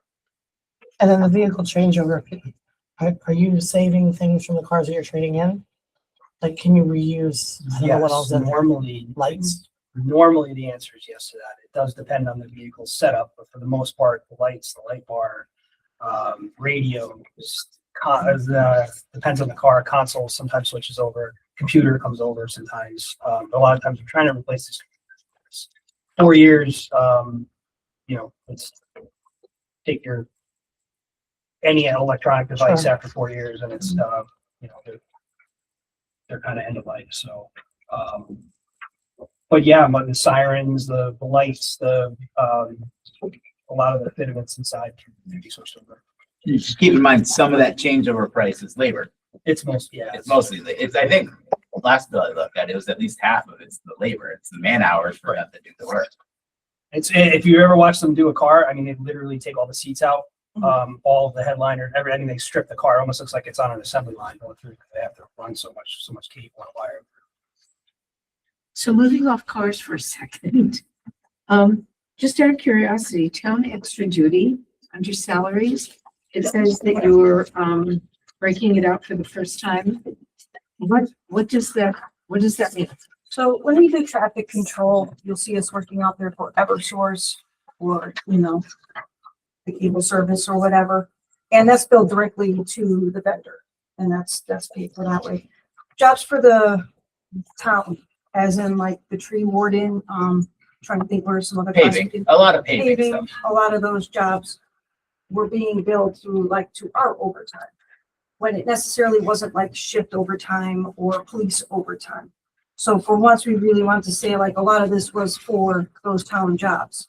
It wasn't necessarily us working overtime or cases or anything like that. Okay, thank you. Any more questions from the board? I have a question. Actually, a couple questions. One, how many of the increase in service calls related to crimes and how many related to non-crimes? And two, on the flock safety license plate readers, as we all know, Board of Finance approved the first installment last December. But we did ask the chief back then about what the actual benefit was going to be, and I don't think we got a really great answer. So I want to ask you all the same question: what would you say is the benefit of having these plate readers? How many additional crimes are solved? What else can they provide? So I'll speak to the calls for service, and then I'll defer the flock. I think it's just a little more well versed in that. So we just had this, my lieutenant just went through this quickly. So it's hard to explain. You're looking as far as violent crime? The breakdown? Range, yeah. So that number, on a sheet like this, is going to come up low. So for example, motor vehicle accidents, roughly 337 last year. And then you look at disturbance fights, we have 30. Domestic disturbances, 126. And there's various things in here like a sex complaint, or there could be an act of violence with it. It might not just be a sexual thing. So a lot of times it's really hard to classify which one was an actual act of violence. But even though there might be a lower number on here, the time to investigate and do a full investigation of these things tends to sometimes be longer than a motor vehicle accident. Right. Is that often that sort of investigation process costs more than or adds the majority of the cost to these things? I'd say time-wise, yeah. Yeah. Yeah, because the last thing you want is somebody to worry about, I need to clear this for quickly, or not do a thorough investigation, because, liability for us missing something in some of these violent cases is pretty high, right? And nobody wants to see anybody get hurt or anything in town. So we always make it a point to let's spend the most of our time on these lesser calls per se, so that we get them right. Before Deputy Chief goes into the blocks, I just want to add one other thing for some of our new board members. Is our police officers they're all the medical trained? What you guys? EMR? They're all EMR trained, so they're usually beating everybody else for medical calls too. So it's not just that's the other side of the public safety piece that the police do. So that's going to be in their call numbers, but it's also a very important part of their job. Mm-hmm. Yeah, that's what I figured. With that, I guess it also depends on what you would. I mean, some people classify crime. You consider depending on what. Let's say moderate to serious crime. Yeah, I mean, it depends on your, road rage. What are we going to consider crime? There's a lot of figures there. You take out motor vehicle stops and lowers the number a little bit, but it's still we're on that percentage increase every year. But to answer your question about flock, so the flock cameras, yeah, they they track movement in public spaces of vehicles and coming and goings and of vehicles. The technology is, to some very interesting, others it might be scary. The stuff that it can do is pretty powerful. I can tell you that we just recently had that hit and run. We were able to actually solve that through some good old fashioned police work, and that was just driving around and looking, and we were able to actually find it on our own. We found the vehicle that was involved and the person that was involved, and they were arrested. But the flock camera in a situation like that may have reduced the time that it took to find that person considerably. A lot of times when we just had a shooting incident with some juveniles. It was a fight and somebody discharged a weapon. We had a vehicle description that was kind of limited. We sort of had a partial plate. To be able to run that through a flock system and be able to find those people quickly, those are the instances where we're looking to use it. There's a lot of safeguards in place. There's a lot of audit trails when it comes to the use of the flock camera. The way we have it set up right now, you have to input a case number. You won't even be able to conduct a search. Like I can't see, I want to know where you were, 1, 2, 3, ABC. I want to know what you did. I can just type it in and see where you were and how many times you went here, went there. I have to provide a case number and a reason for why I'm doing that. And there's obviously an audit trail that goes along with it. So I mean, we would have used it the other day for that incident with the juveniles.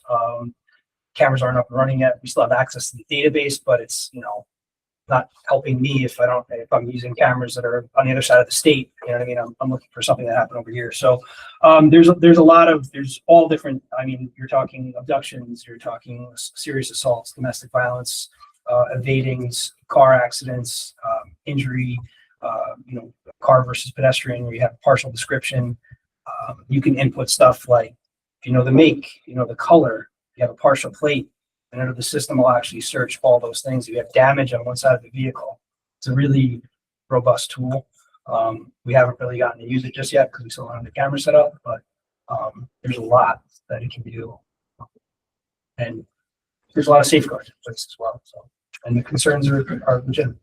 So to follow up on that, I would say, how many of those instances would you say occurs, say in a budget year, that you would be able to address that you would otherwise not be able to? That is really hard to put a number on. I mean, it would depend. There's any instance where somebody uses a vehicle or leaves in a vehicle. I mean, just looking at the larcenies that we have at Target, they probably use it 5 times a month just for larcenies at Target. Not to mention any type of domestic violence where somebody leaves the scene and you're trying to find out where they went or where they might have went. Any type of violent crime or even just property crimes. Yeah, somebody runs over your mailbox and we have a description of the car, we might be able to actually track them down based on the flight cameras. If it finds one kid that there's an Amber Alert on it, it's well worth any amount of money we spent. That's what people forget. This will let you know with Alzheimer's patients who are missing, Amber Alerts, Silver Alerts. These are used so much more than just for fighting crime. They're for locating people who human are trafficking in trouble.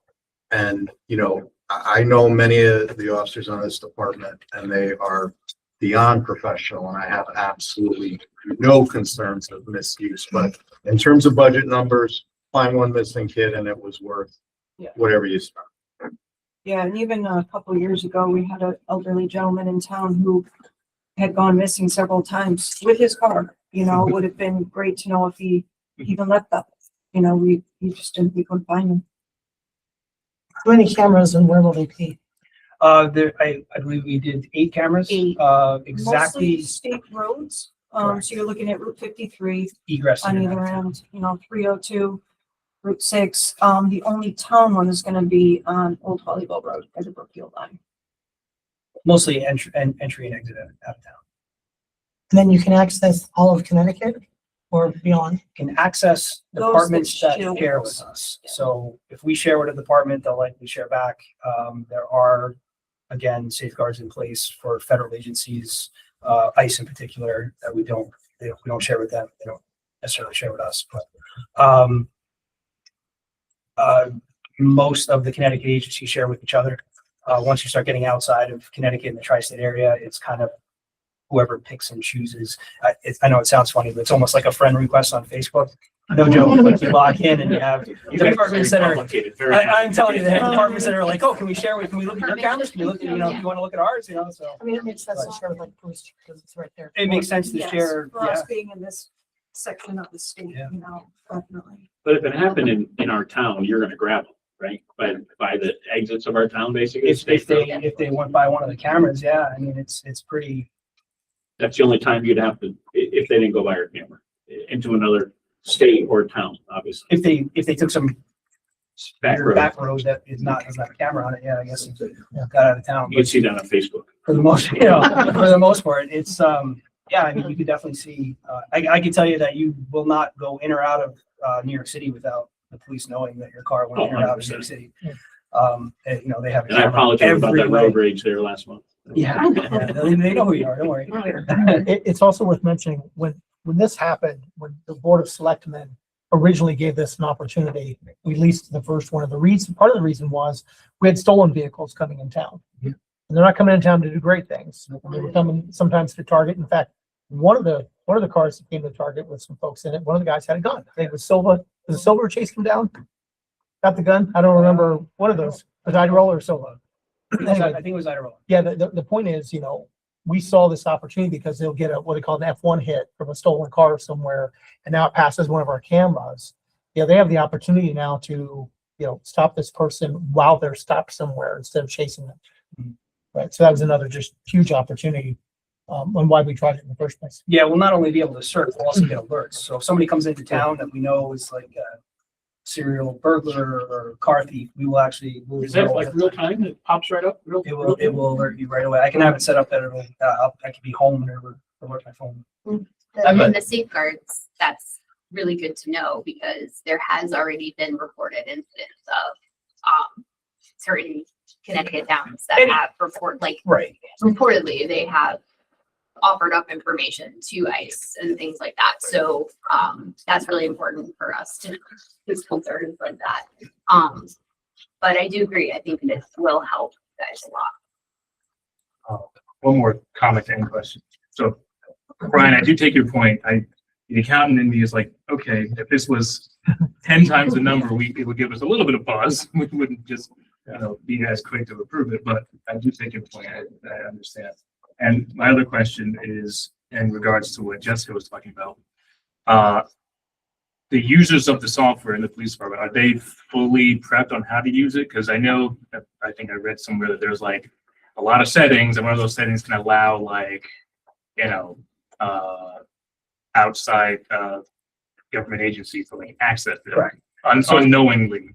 And so I can tell you that we've had general overview training for those who are most people that are going to use the system. Then we also had administrator training very specifically. We actually went through each one of those settings that you talk about, and I literally went through and changed them. They were already changed. Most Connecticut agencies, when you sign out with Flock, those settings for sharing with federal agencies are already turned off. Okay. So I can assure you that they're off.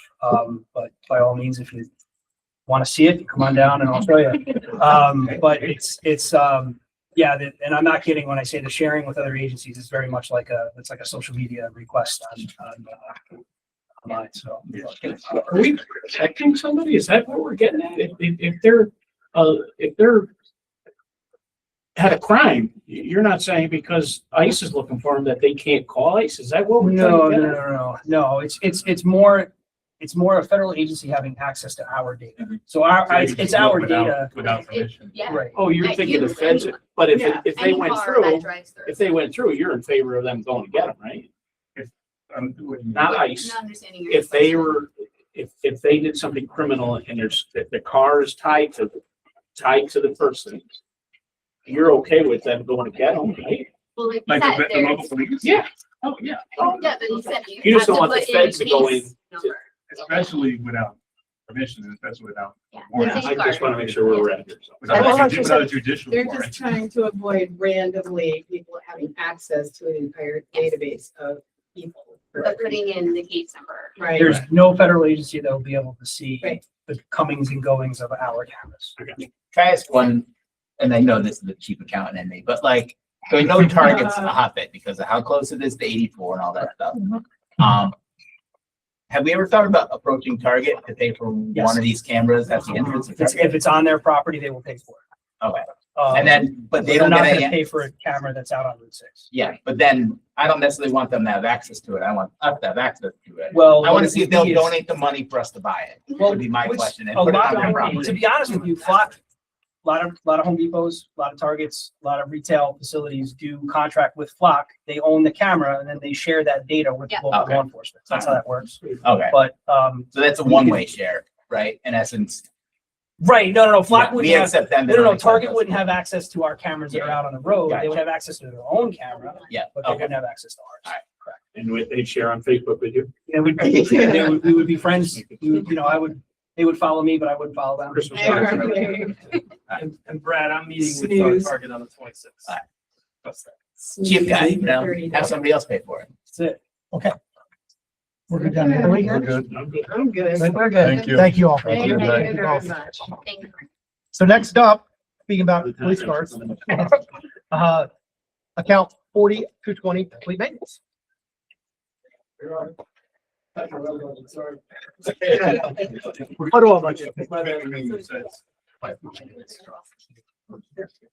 Oh, welcome.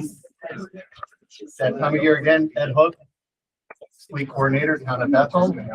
I'm, for the new members of the board, I'm Eric Swenson, I'm the Public Works Director. I'm gonna try to make this short and sweet. Thank you. I'm trying. I promise you I'll try. I'm gonna keep it down to 3 minutes. We got it down by 9. It's 9 o'clock. The raises, as you see, Mark, are just because of supplies. The price of material has gone up. It's beyond my control. I haven't asked for anything new this year. Just my costs are just with oil, tires, brakes, nuts and bolts. That's it. I tried to keep it as minimum as I could and hoping not to go over budget. So you'll see that, in fact, with, account, 5206, we actually adjusted that down to be more in line with previous year's spend. And the big increase is really in the highway vehicles, and those are, it's an aging fleet. So we're trying to match what we've been spending historically with that. And again, the police vehicles, as you know, we have more police vehicles now to take care of. Oil's expensive. Eric, how many years do you go back to average this out? Because it's important not to react to like one bad year, right? Like, that's why when we talked about the fire department's budget, I said it's a best guess, right? We want some historical, like, could you tell me So- what they spent the past 4 years average? So that's what we looked at the other day. So 2023, they spent 27,000, 24, 26,000, 25, 24. No, we're on 138,000. No, oh, you're looking at, I was looking at supplies. We're not worried I about was on supply, we dropped supplies. No, I'm not Yeah. questioning 3,000. Highway, so the highway, 2023 was 193, 24 was 128, 25 was 138. 26, right now we're at 107. We still have some more winter to go through. But most My- years my we're trucks under are taking a hit. 156. Yeah, but you have a 193 and some of Yeah, it but we're that's at not- 107 right now. So that's, I'm just saying though, that's Yeah. kind of an outlier, and that's why I say it's not good to throw outliers in a budget. Well, it's a 3-year, I don't know. It's actually a 4-year. Where you went over, 4-year. but My But trucks this are year taking- we're at 107, is that what you said? we're at 107, 7 months through the year. And the Obviously, trucks are taking a hit Because of the storm. because of the storms. We've gone through a lot of tires, we punctured tires, rims, we snapped a couple lug nuts, but rounded out the holes on the rims. So to put 4 tires and rims on one of my dump trucks is $6,000. And that's something we need. Right now, I've had a truck lie down for almost a month. It's a 2010 Peterbilt. I'm waiting for a steering box.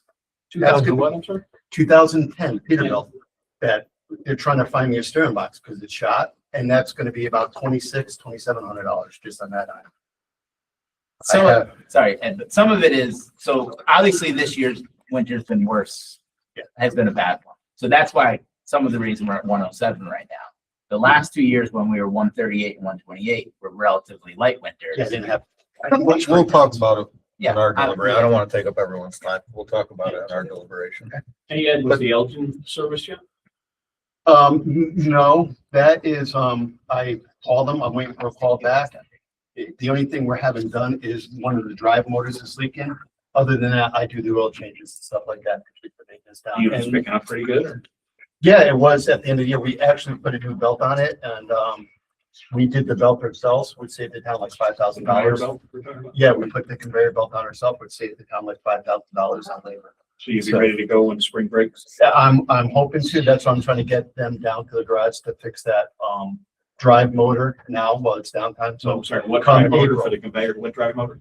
It's a wheel drive motor we had replaced. I'm trying to get it covered on a warranty because it started leaking midsummer and that we paid. Wheel drive. Yeah, the wheel drive, the front wheel drive. Matter of fact, it's the right front wheel drive. And I noticed it leaking during midsummer and I called them. I said, I want to make it through the summer, but I need you back. It should be covered on a warranty. So that's about the only major thing we have going on. Because like I said, midsummer, we changed the belt, which is good. And I keep up on the oil changes. We do the services that filters the oil in-house. I noticed here too, on the capital, you still have the hydraulic vehicle lift system. Yeah, Eric and I were discussing that. It's not like I would like them. It's not I need them. So we're hoping to hold that off until the 2027 budget. Right. You know, to keep everything to the minimum. Okay. So you're saying I could push that out of you right now? Yeah, and just put it for, next year I'll 2027. come and ask you for the 2027 budget for those lists and jack stands. And basically, so this is a hydraulic, this is the big one, right? Yeah, this will be 278 one. four-post Bluetooth with jack stands, so. You guys it'll are actually using take the care of smaller two one. vehicles. No, this will take one of our dump trucks fully loaded. I have Right. it rated. So if it breaks down in the winter, we don't have to dump the load out. I can put the four stands under there, pick it up, put jack stands under there, lower it down, and it'll be With a safe. load in it? With a load in it, yes. Yep. Huh. Yep. So it's rated. They actually show videos of a fully loaded aerial tower with water on it holding up. And then So the one we have now is, it's what we have now is I have a hand pump and I jack it up and put jack stands under it. Okay. Because the lift that we have now it's been there since right, 78. Yeah. And it won't lift the big trucks up. It has enough problems lifting our low ways up with the sander on it. Okay. But I can do police cars and the pickups, and that lift gets inspected every year and it passes. So Do you have just a question for clarification?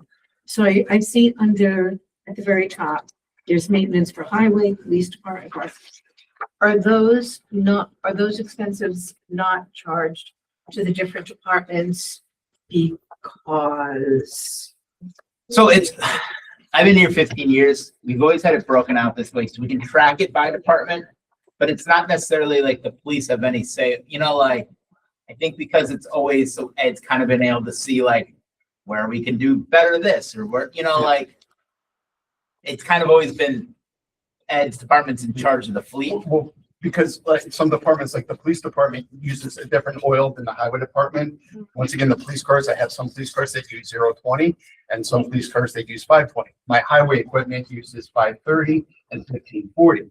Police tires are different than highway tires. So when I buy those, I need to keep track of that. And then supplies like brake jobs. A typical police car, the Tahoes, will go with the Tahoe for a four-wheel brake job is $1,000, whereas a lowboy will be cheaper. So that's why their budgets is different. So when I order the parts, I write down the account number for the police department and take it out of that account for their specific items. Okay, thank you. Yep. I have a question that this longevity thing, I am a little confused, still. We're worth it. No doubt it was. That's what I told you. It's the math. It's the math because in yours, it's, So it depends on how long you've been here. So Ed and Rick, the two yeah. mechanics, Ed's been here 75 years and Rick's been here 75 Okay, years. now that makes sense. So they're so those two guys have been here at So the they're- over 20 They're years. raking in that longevity, So- like. My wife is freaking Okay, Yeah. got Yeah, so the max for that union is $850 if you've been here over 20 years. But And Ed's also, here 40 years, it's so, being- but it's It'll still. be 42 in March. they're- Sorry, 40. that's 42, really? 42 in March. Yeah. wow. Wow, I came in 84. wow. That's long. You had that brand new hydraulic.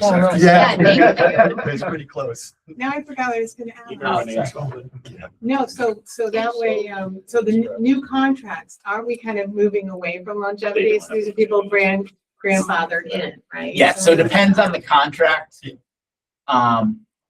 It depends, but yes. So some new hires don't have it at all. Right, But even the contracts that do have it, like if somebody was hired for DPW today, I don't know offhand if that contract does have it. It right. would take 20 years to get to the It's a different tier. Like, Yeah. yeah, they're starting at Yeah. the rung, Yeah. the lower rung, where you. I get it. You're at the And the highest. longevity should disappear in a couple years, because I know I'm out of here. Because before people are gonna 28. die. Yes, and then Rick will probably go, so that's. How long's Doug been here?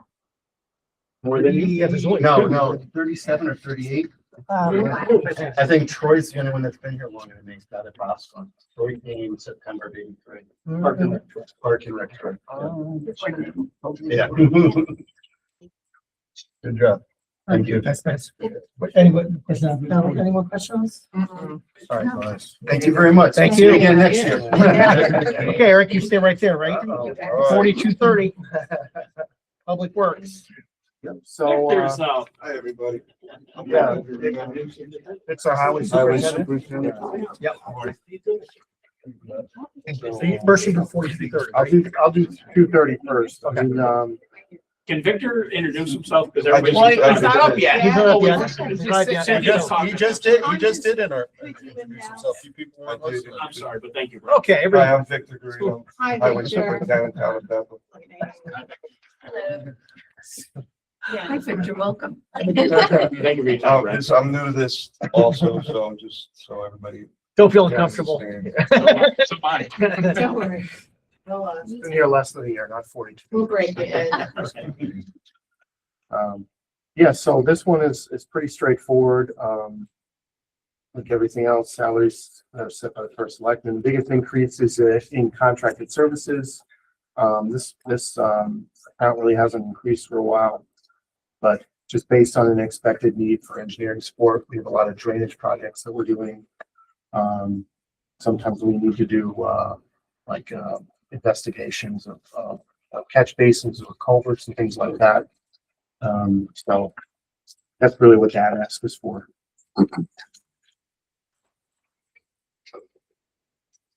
Why is there an increased need for engineering services?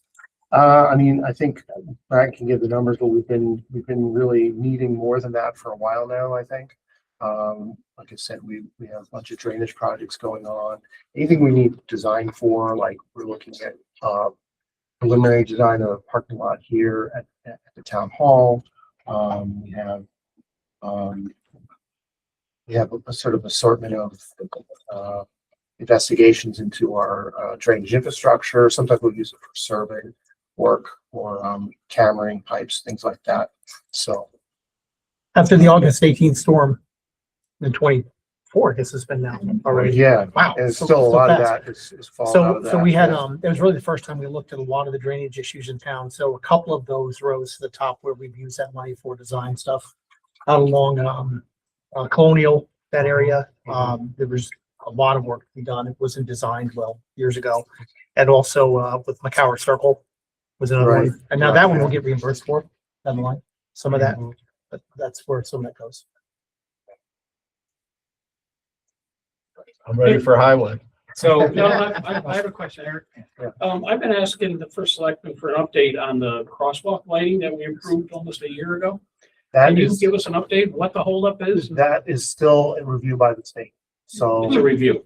yes. And what department? That's District 4 DOT? of DOT, yeah.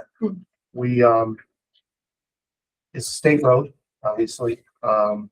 We went for a permit. They asked for a lot more information than we had, so we had to go back to the drawing board. We had to collect traffic counts, we had to collect speeds, pedestrian counts. So then believe it or not, it was 66 pages of application we had to fill out. So we For a filled that couple out, and we sent that back to them, and we're still waiting to hear back. So the ball's in their court, and how long do you think it's been in their court? Been in their court, a couple months, I think. I gotta read 66 pages. Yeah, I mean, we reached out to Westcog for help with that, and they're trying to do what they can. So. And what would the state do if we just put a couple lights on our sidewalk, That's what crosswalk? I've been Because asking it's a public myself. safety is- issue. Yeah. Well, Would they put us in jail or? Yeah. Well, I don't know, but, we're trying to do it. We're trying to do it. Somebody. Yeah. Are we waiting?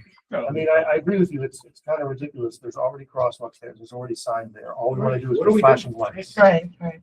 So that they're I asking. mean, the us to snow come made a in. huge difference cleaning up the snow, you know, but it was scary there for a couple months with being so dark. Mhm. You know, what are we gonna say? Sorry? You know what I mean? You know, the state was reading 66 pages. They may not, I'm sorry? they may not have someone on payroll, or they had to lose someone, so. it takes Well, that's what longer. I'm saying. Yeah. you know.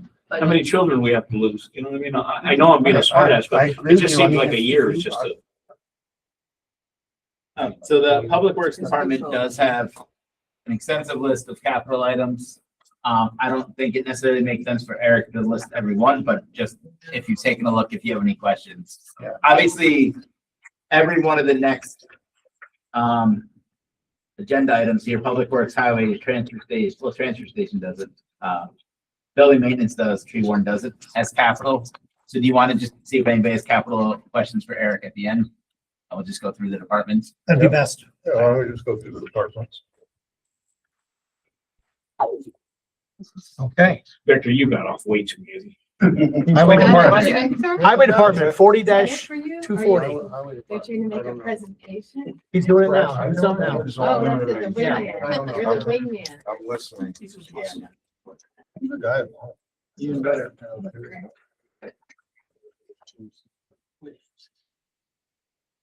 Kind of, I'm handing this out. I'm reluctantly kind of putting this out there. We took after this big snow, took another look at the snow plowing contracted services and thought about increasing it. So that's why that's not in the numbers that we have.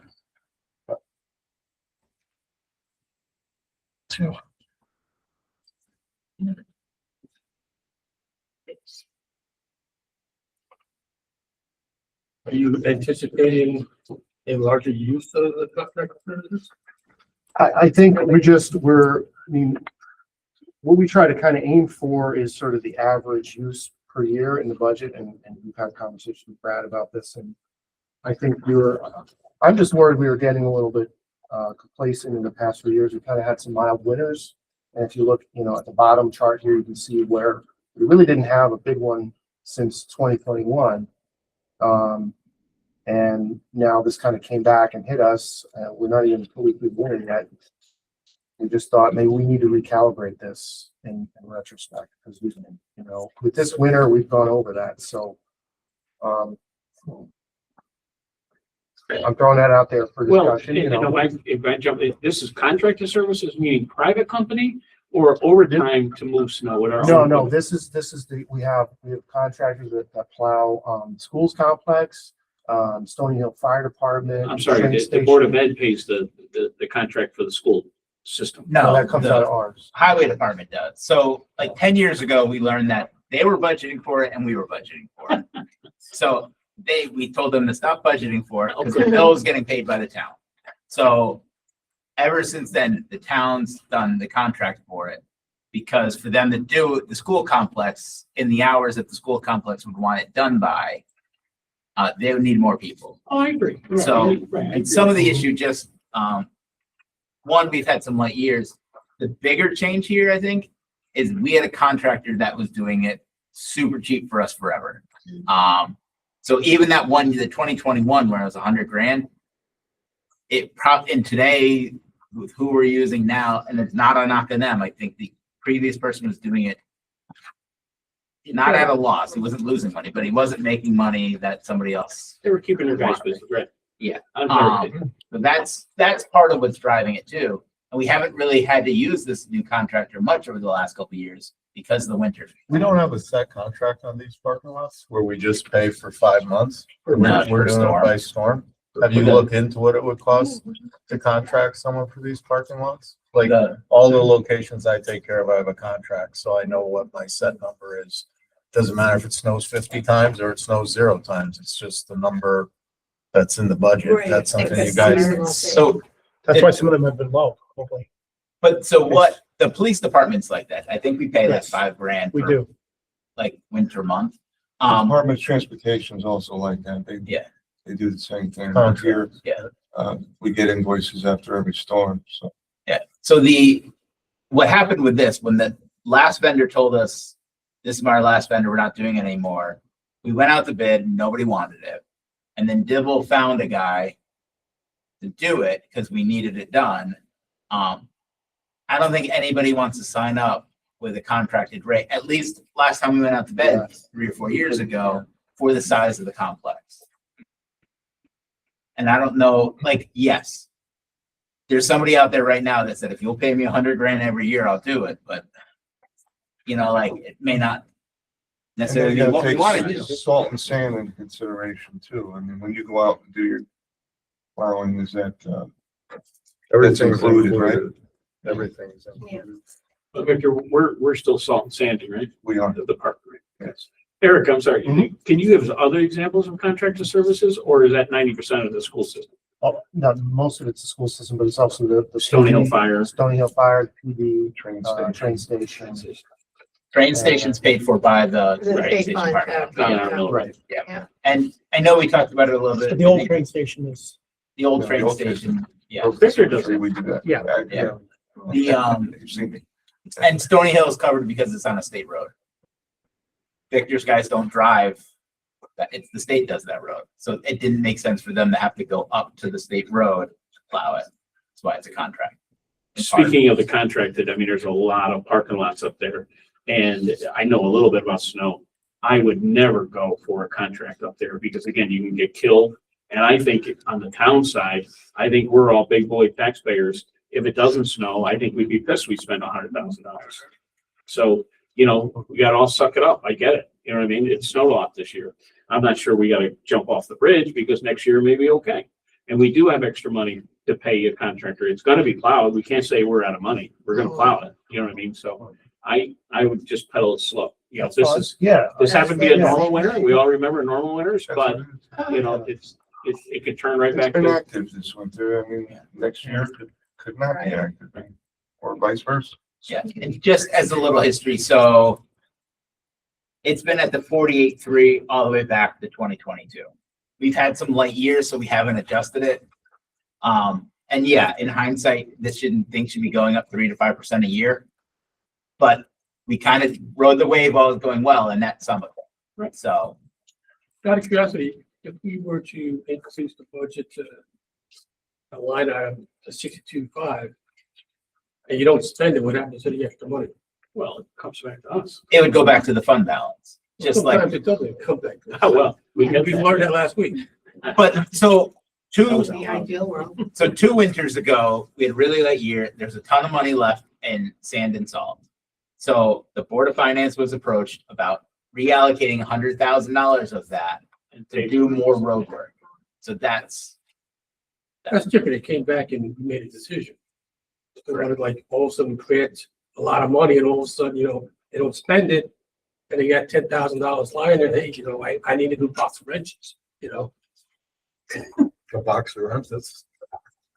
That's the best you could come up with. A box of wrenches. You're trying to bring a gold toilet. All right. I mean, that question does applies to a bunch of things in here. Sand and salt are in the same boat. Because we can, you know. But I think we've talked about this before. It's kind of like the police overtime.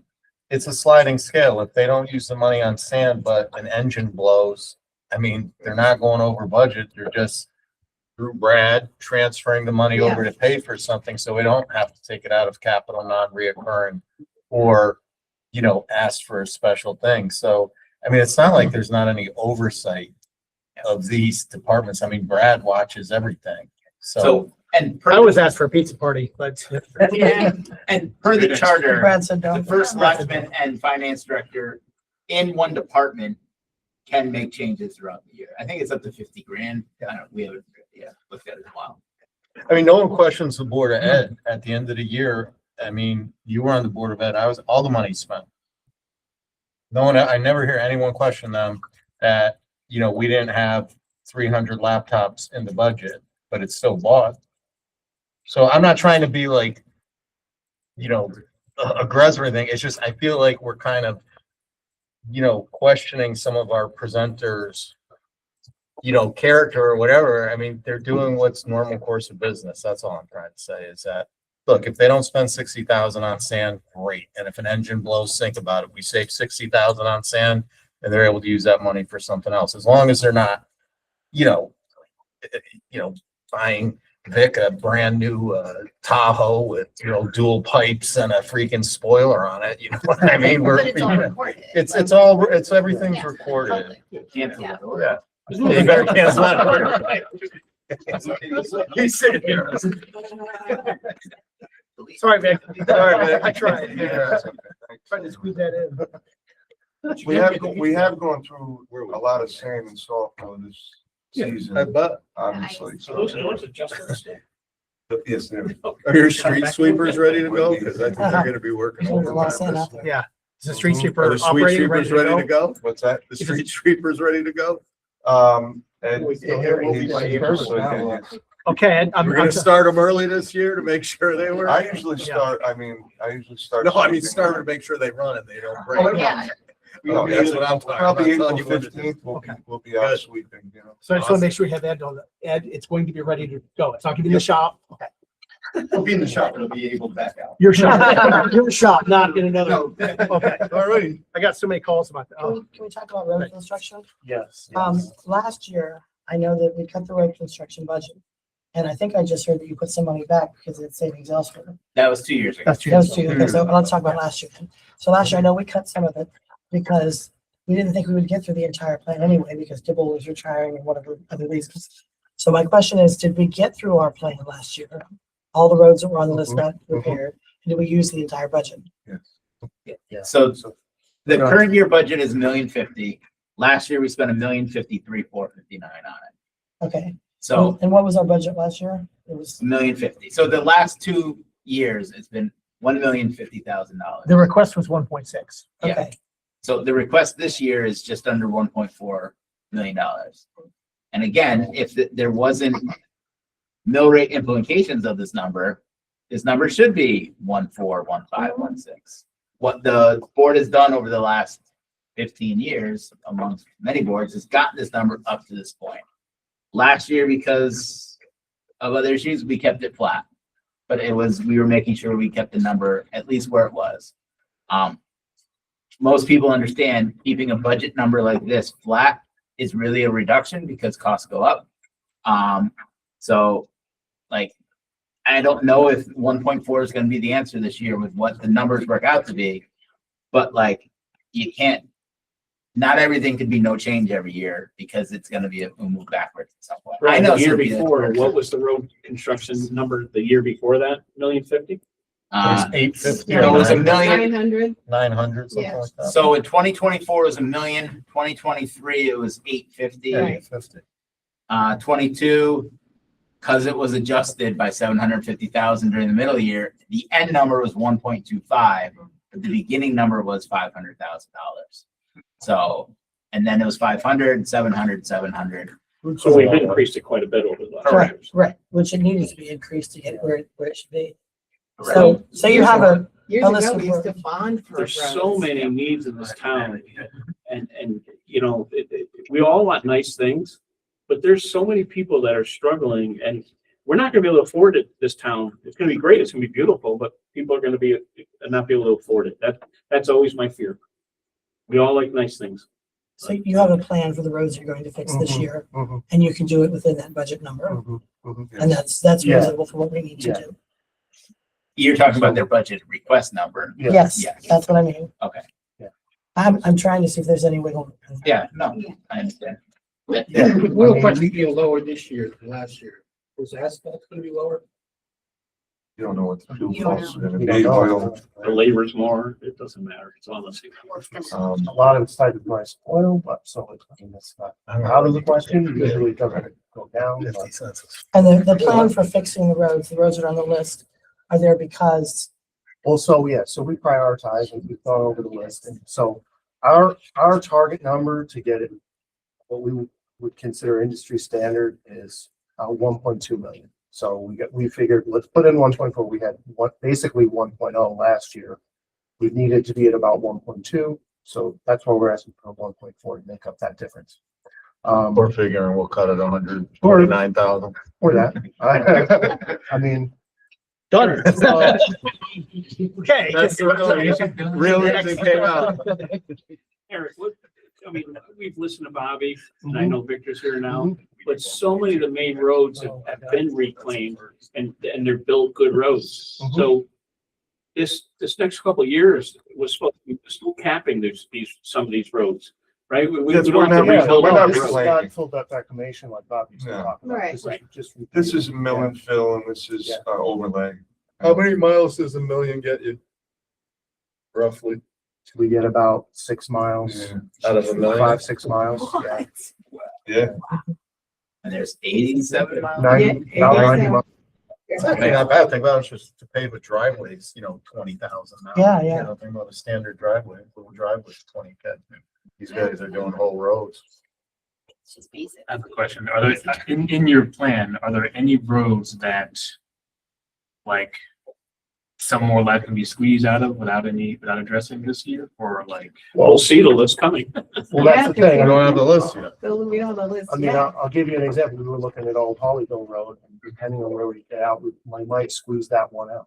I mean, there's other roads with. Of course, every road can be patched and, Yeah, I and, mean- and band-aided through the year, but with the freeze and thaw every year, I mean, it just, if you take a ride now around, we've been cold patching, but there's potholes blowing out everywhere. And I mean, to do it right, you need to So sweat how patch. many miles of roads do we have? 90.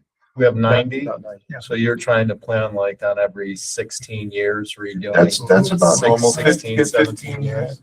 15 to 20. I'm not an years. accountant, but I'm pretty good at math. Yeah, no, that's right. Took me a while. I got there too. That's still that's still questionable, Brad. Thank God for Excel. So part of what goes into that is not just the condition. When we plan for the summer, you can save money by doing a larger quantity of asphalt. So if we have a few roads, shorter roads that need to be done over here, we might do one that maybe doesn't need it so much because we need to make that quota. We've had cases where we actually paid less to do more than based on it raises scale. Yeah, it's just based on the tons of asphalt. So that goes into it as well. And then, But, yeah. if you're skipping around town, the vendor's always charging you for moving equipment around, and that comes into play too. So you want to try and group your roads close together, And so maybe important for you guys to understand too, our highway guys will go out and do preparation. They'll raise the catch basins and do all, we have vendors who do all this. We don't have paving equipment. So we're hiring people. So their labor costs, the cost of asphalt, all that is what goes into our quotes. And our guys do all the drainage. I mean, other towns, they pay somebody to do. We do all the prep Yeah, work. we do all the drainage adjustments and all that. So they do save us a lot of money. Better to do like a cluster of roads together. Yes. Try to work them together, And they do coordinate with water and sewer. Like, Yes, if water and sewer is going to be putting in a pipe. They paved my road and 6 months later you dug the whole thing up and installed water. So please don't tell me that there's coordination because It wasn't for that. there was no emergency. What year was This What was year was planned, that? believe me. Oh, this is 10 years ago. I freaking blew a conniption. Dug the whole road up, destroyed it. Yeah, go drive down it. You'd still see where the water lines were put in. Any other questions from Board of Selectmen side? Fill it with sand. Any more discussion over here? Nope, good job. Yeah. All right. Okay, so next up, look at this. We've got Eric and, okay, Kathy, you come up for this one, leave it for Eric. Okay, transfer station, 4235. We can leave that coming. They're at 1.58. Can we just get? Oh, yeah, I mean, it's 30, we're talking about $3,600. Wow, you know, No question. contracted services. Okay. So. Any questions? These are just, yeah. Any questions, Board of Selectmen side? No question. Anything over here? That's pretty good. Next up, 4260, building maintenance.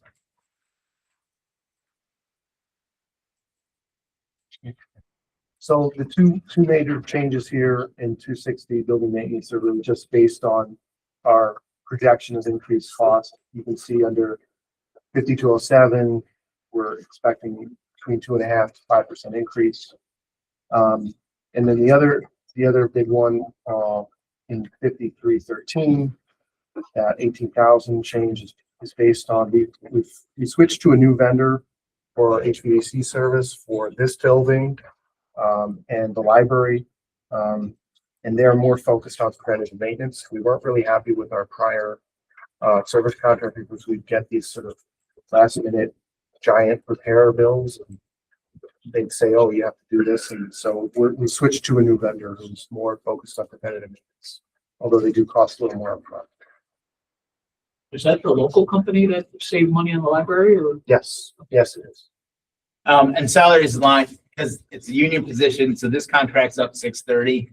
So there's no raises in it for it's in the wage adjustment account. And because some of the building maintainers have retired over the years, we have a couple on steps. So that's why there's a reduction. Eric, can we talk about the work order? And I believe you have new software, and I haven't talked about this in a while.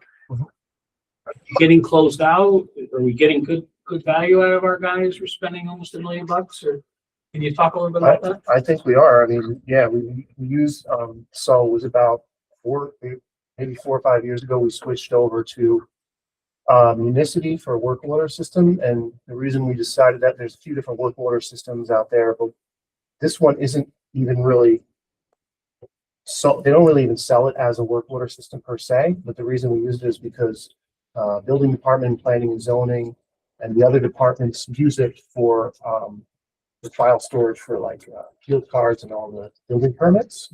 So we use it and tie right into that. We use it as a work order system. And yeah, we've been happy with it and keeping up. I don't have any of the. And the school obviously puts in work orders, right? Yes. And they get closed out, and they seem to be happy. The work orders are getting done in the schools. Yeah. Or buildings are being taken care of. Yes. So In fact, it's been a vast improvement because we've had some personnel changes as well. And we have, I mean, at one point we were looking maybe having a 6th person. Yeah. But now our guys are doing really well as a group. We didn't need a good group. more guys. We needed the right guys. We have the right guys. Yeah. And they're doing great. Yeah. And we they have are a not great had team. near as many. I mean, my God, just because of also the coordination with these folks in the schools, we have not had near as many issues. I haven't heard anything about work Yeah, we've orders been- in 8 months. And if a work order gets closed out, do you spot check them at all? I don't personally know, but I I mean, guess if the phone doesn't ring, you're saying Yeah. it's good. yes, most of the time. I don't, we do hundreds of work orders, so I don't. Yeah. So, I mean, I would say if anybody, it's probably was the crew leader more and probably Kathy looking at those kind of. I know Kathy's running the whole deal up there. We appreciate Well, it. Kathy does most of the facility stuff because obviously, Yeah. you know, as far as departments go, How's Eric Eric has doing, all right? a huge crew. Doing okay? Anyway, one of the things I do want to throw out there before we go to tree board is just with building maintenance, just a heads up, there's some big bills coming. We have 2 elevators that are not working properly. People can get stuck in them. Those are $257,000 each, one at the library, one here, like going up to probate. And both boilers are being repaired here in the town hall. The oldest boiler we're going to have to replace here this summer. So just put it on your radar. It's going to be a tough summer with respect to capital items. Brad, where is it on the capital plan? This happened. Yeah. Well, library elevator replacement, 300,000, 26. 78 or 79? But that was on there, right? Library? Library Yeah. was on there. I Yeah. think the modernization of elevator 1 is on for 26, 27, 215. Municipal center elevator 2 modernization 275 for next year. That's one's the one right here, right? And 2 is over by the Board of Ed. Yeah. Yeah. So the library one, it has to be done very, very soon. So we'll be working on that, but then the boilers are the big issue, which is a whole nother, in our building, we were almost without heat. But they took the old boiler, Franken boiler, and they took out a section, we were able to use at lower BTUs. And then the bigger one, they were able to just get running today, which was interesting, but both are leaking. We lowered the pressure on the newer one and we've ordered parts, but just some big, so the backup one though is the one we're gonna have to fix this year. It's just kind of a heads up. I know you're Just joking around it, but the. No, I knew boiler is you on had there it on too. there. The boiler's on there too. Yeah. I have a question probably for Brad. Through several departments, we've seen increase in contracted services. Yeah. Do they attempt to go out and find a cheaper contract, or do they just accept what the contract increase is? So one of the things that like we look at, and Dan's been on top of this a lot too, is like sometimes you want some continuity with some of your contracted service, especially, but like we are constantly looking at it. Like year and a half ago, we switched cleaning contractors, which saved us money. If you look, if you don't mind me interrupting, if you look at the bottom line there, the cleaning contract is the first one under 150.13 right here on building maintenance. We, we just did that. We had, another company we were very happy with for many years, but when we put it out to bid, they came in, they would have come in around 215. So we're saving 15 grand on that right there. So you did change. Yes. Yeah. Yeah. So That's a new cleaning. So it is Grudgingly, but it is a balancing act of like, you don't necessarily want to bring a new vendor in every year and always take the lowest dollar amount, Right, you get what you but pay you for. also need to put it out every once in a while to keep your current vendors honest with it. You know? Okay, yeah. So, and if we're not happy with a vendor, like we Right. weren't super happy with their HVAC vendor. Right. Yes, if we just went lowest, we would have still been with that person, but we didn't feel like we were getting enough of the preventative stuff. One of the things, it sounds dumb, but the first selectman's office, it like in the winter, it runs the AC at times. In the summer, it runs the heat. Like it is a mess. And it's one of the things that the new vendor is supposed to take. They've started looking at it, but it's all over the place. And not just because it's for selectman's office. I just know because like you'll walk in there and it'll like it'll be blowing cold air on you. It might be fresh air, but like it shouldn't be blowing cold, fresh air in when it's 30 degrees outside. It's just been the joke. Yeah. Because you literally can have like high air and then air conditioning in the wintertime. But it's fixed now. But actually, the new guy, Oh, yeah. we asked forever to get the other guys to do something. They went in there, they triggered something in there and it's all legit. That's what's been great about the new guy. Yeah. He looks at the, what they call controlled settings, and that was He basically. cares. He's a good guy. Yeah. Yeah. And they've come in, and I'm telling you, in the long run, they're gonna save us money because they've come in lower on some of the repair things that other people would have spent a ton of money on. Gouging. And, I'm very pleased so far. Anyway. Reward. Guys, ready? Any questions about? Thank you, Eric. Thank you. I think Eric does a tree warden too. Yep. So that's $1,000 increase, so I think we. can 42.70. All right. I will say the tree warden, for the past several years, I've been here asking for more for the tree warden contract services budget, but I'm happy to say I don't have to this year. I think we've kind of gotten over the hump of the emerald ash borer and all that fallout from that past thing. Now I think we're good. So, Now it's the beach disease. yeah, now it's Right. the nematode, whatever. Any questions for tree warden? Oh, no, I'm good on, but I didn't want to ask Brad questions before we were done, but I'm good on the tree work. Thank you, gentlemen. Thank you. So did anybody have, because we kind of said we talked about the larger capital list at the end. Obviously, none of these are right now things that would be looking for on the referendum. So they all, I'm just gonna, I know I said this last time. So they'd all go back through the Board of Selectmen if it was a capital non-recurring request, and then to the Board of Finance. So this isn't your only shot to ask about capital items. But while Eric and Vic are here, if there's one thing that somebody had a question on, it would be worthwhile asking. Just, I know it's late. The backup truck. What truck number is that? The one that needs to be replaced. The 14, yeah, but that's coming. Okay. That's another one. It's a long one, Yes, not yeah, the big one. What color is it? Red, it's red right now. Yeah. Okay. So that's in bad shape, yeah. Okay. Ed has already looked at a refurbish option and a replacement option for that. We can talk about it if you want. but, No, that's another one. Okay, coming soon. You have a public meeting question for me, or is this an after the meeting? No, question? because Izzy was not in front of us, and I've really been wanting to talk about this again, is the out-of-state cars. Do we hire a company? We're all proud of us paying our share, but there's people with New York Place are deliberately doing it to save themselves $1,000. So Izzy or the first selectman, is there a new company? And are we gonna do something about this? Yes. Okay, so can you give us some details? So I'd be happy to tell you, that, you know, I learned just to answer the question. So Thank you, we very much. used to use a company called Municipal Tax Service. We switched. We now use a company called Capital Tax Recovery. So they're out there doing it. They're trying to find as many people as they can. We then, you know, they basically go research it, send them letters. We send them a bill. And try to wrap it up. So we're trying to get as many as we can. Are they knocking on doors, going in condos? Are they just doing a quick little? Well, they Google Earth thing? drive through over and over in cars with license plate readers on it.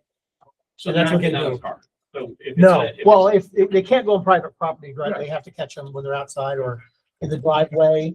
So if you have a house and you're way back or your car's in a garage, you can keep. they them might, there. they might catch you in town somewhere else and start seeing you all the time, but usually trying to pick you to an address. And listen, we knew that municipal tax service was doing a decent job. They were just jerks to the public.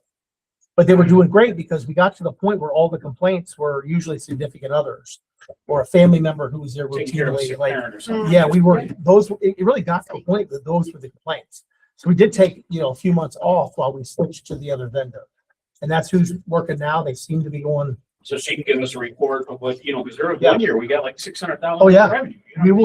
We will get significant revenue from that. So Pat or Karen, if we can maybe throw it under old business and talk about it maybe in a few months, just Sure. to get an update. Yeah, and they seem like a great company.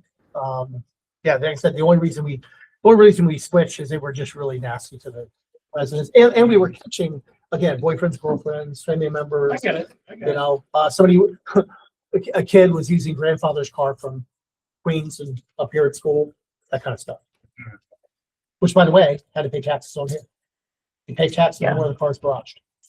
So that's it. So, seeing no other business, and we've gone through this, I would accept a motion to adjourn. Motion to adjourn. We have a second. All in favor of adjournment? Aye. Aye. Do we have a motion to adjourn? Second his motions. One second. All in favor? Aye. Aye. We are adjourned. 9/11. This definitely. It was one person. Thank you. Yeah, that's the beginning. The button to open it. It's not locked, because I can't hold my hand. The button is.